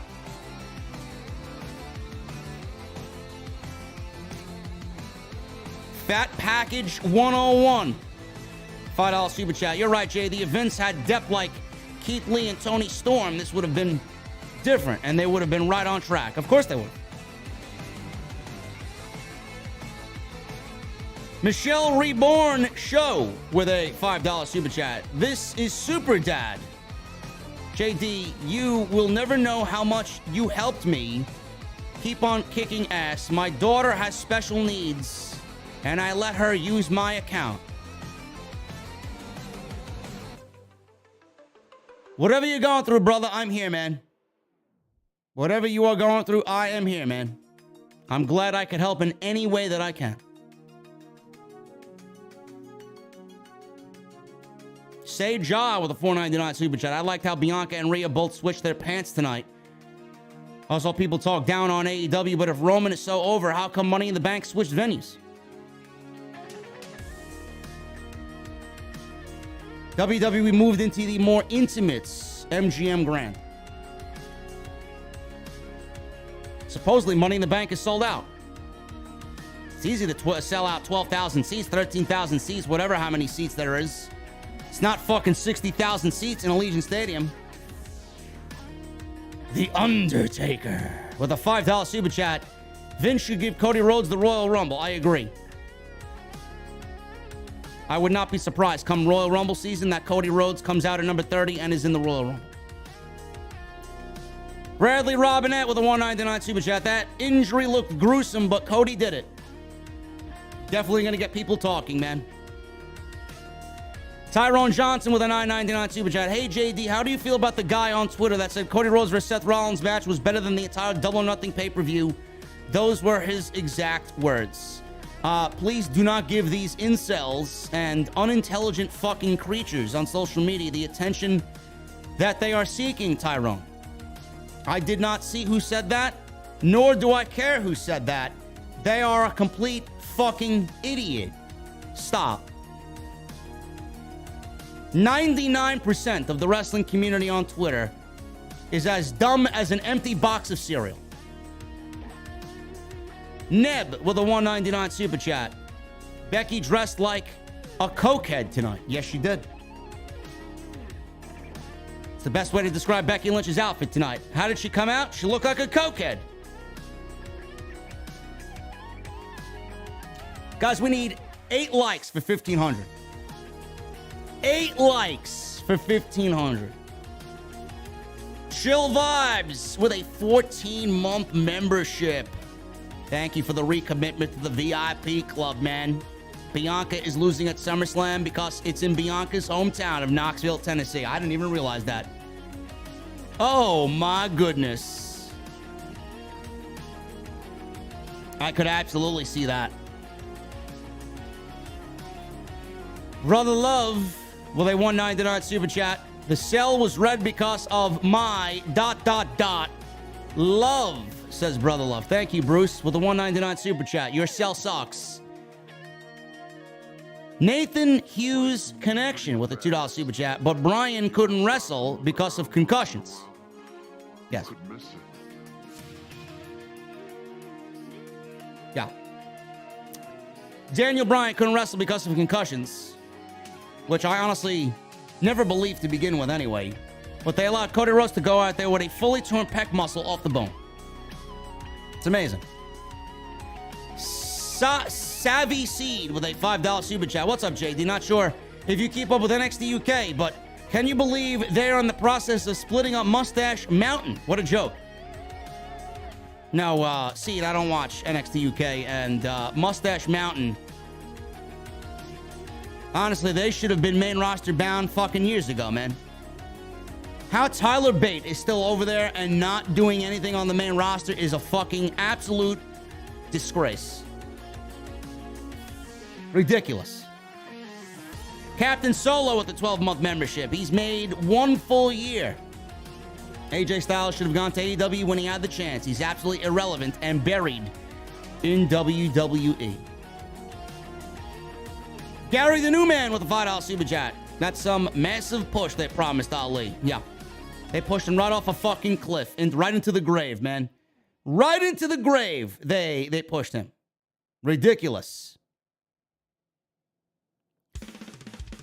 MGM Ballin with a $9.99 super chat. I was a Cody hater when he was in AEW, but I've grown fond of him again. Didn't really appreciate the thank you Rollins chants.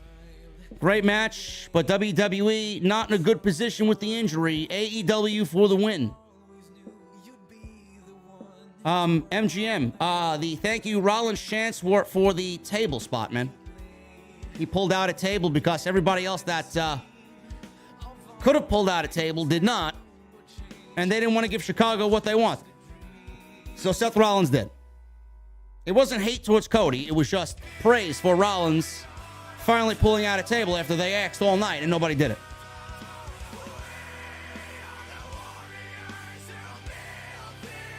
Theo with a $19.99 super chat. Do you see John Cena winning number 17, and do you see Cody versus Edge next year? Yes, on both. I think John Cena chasing number 17 needs to be told before that man fully retires. And Cody versus Edge, yes, it needs to happen for sure. Bushi Clementine with a $10 super chat. Ladies triple threat carried the night, in my opinion. Too bad they couldn't help the momentum going. Card didn't flow well either. Felt like a random Raw. All Out, still a better show, even with the few flaws it had. You mean Double or Nothing, brother. Double or Nothing was the better show. All Out is in September. And yes, the latest triple threat match to me was the match of the night. And yes, I do agree. This was a Sunday Night Raw, for sure. Captain Solo with a $5 super chat. Cody Rhodes is out so soon, Vince will throw up the Goldberg signal. God forbid. Oh. Now that Captain Solo willed that into existence. Watch it come true, man. Neb with a $1.99 super chat. Cody is still a turncoat, but much respect for him. He's not a turncoat, bro. Come on. Bushi Clementine with a $5 super chat. Cody just isn't human. Big ups to Seth for protecting him every way he could. Rollins deserves a bonus for this one. Reverend Davey Thompson with a $5 super chat. I didn't watch the pay-per-view tonight, but I love having a cold beverage with my favorite podcaster. Thank you, Reverend Davey Thompson, man. I appreciate you, brother. What are you drinking tonight, man? Silent One, $3 super chat. Yo, JD, been in every live stream all year. All love. I appreciate you, man. That's the way I like you guys celebrating and being here, man. Every night, showing support. Love it. You guys are awesome. Sam Meck with a $5 super chat. Celebrated my 40th birthday this week, and this chat was on fire tonight. Keep up the good work, JD, man. I'm on fire. And so was the podcast, man. Thank you guys very much. We got 1,500 likes. You guys are fucking awesome, man. We just hit 1,500 likes tonight on the Hell in a Cell post show, man. Thank you guys very much. Sam Meck, happy 40th birthday, brother. What did you do for your 40th birthday, man? It seems like a big milestone birthday, right? What did you do for your 40th birthday, man? Everybody throw up those birthday cake emojis for Sam Meck in the chat. Justin Striplin with a $9.99 super chat. I enjoyed the triple threat women's match and Hell in a Cell match. Great review as always, JD. Also, I watched Top Gun Maverick, and it was an amazing movie. I recommend everyone check out the movie.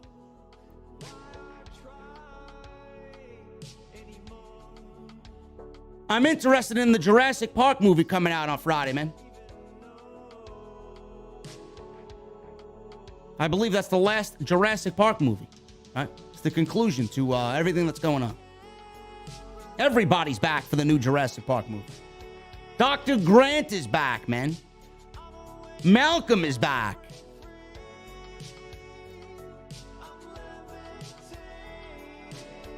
Bradley Robinette with a $1.99 super chat. There should be a beer for Cody after that match. Absolutely. There should be a beer for Cody, but if I'm Cody, I'm going right to the fucking emergency room and getting surgery on my goddamn pec. If a surgery is not scheduled tomorrow morning, man, I don't know what the fuck that man's doing. Joseph Taylor with a $2 super chat. JD, I am 26 and I like Lady Gaga. I'm sorry to hear that, bro. I'm sorry to hear that, man. The professional guy with a $2 super chat. If Bray or Roman doesn't show up this week, WWE is trash.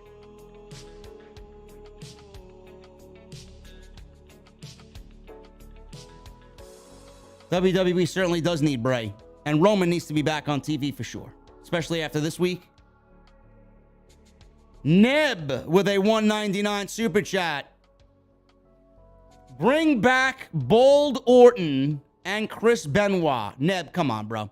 Bro, how much you been drinking, bro? The fact that you're saying bring back Chris Benoit, man. What's wrong with you? Come on now. Anyway, guys, that's all I got for you. Hulugrim says he respects Joseph Taylor for admitting that he likes Lady Gaga.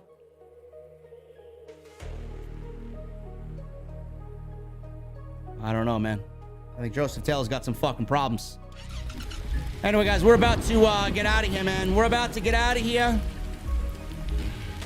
The venue is closing for the evening, man. Jesse's not here, so I can't yell at him because he doesn't watch WWE programming, but I did play Warriors for him today. I didn't get no fucking thank you and appreciation, bro. I threw on Warriors for you, man. I don't fucking hear from you at all. What the fuck's going on?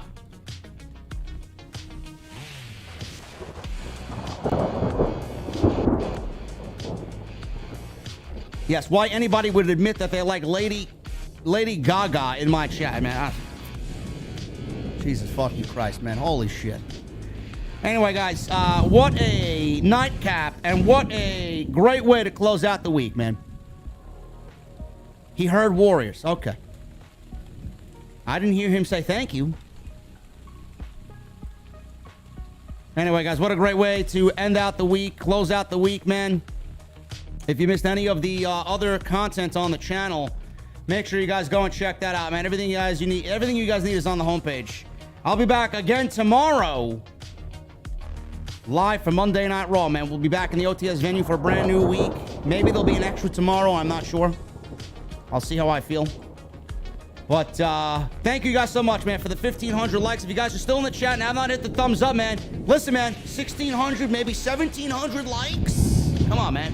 Thank you for the super chats, guys. Thank you for the commitments to the VIP club here inside the venue. And make sure you guys go follow me on social media, man, at JD from NY206. 40,000 plus on Twitter, man. Thank you guys very much. I'll see you guys tomorrow for Monday Night Raw in the venue. I need two things before I get out of here, man. Number one, I need those guitar emojis in the chat. My VIPs, I know you guys got those Mustang emojis. Let me see them. And number two, man, when that guitar solo comes on, I need that music on max. I will see you live tomorrow night in the venue, guys. Monday Night Raw live on Off the Script. Have a great night. And I'll see you back right here on OTS.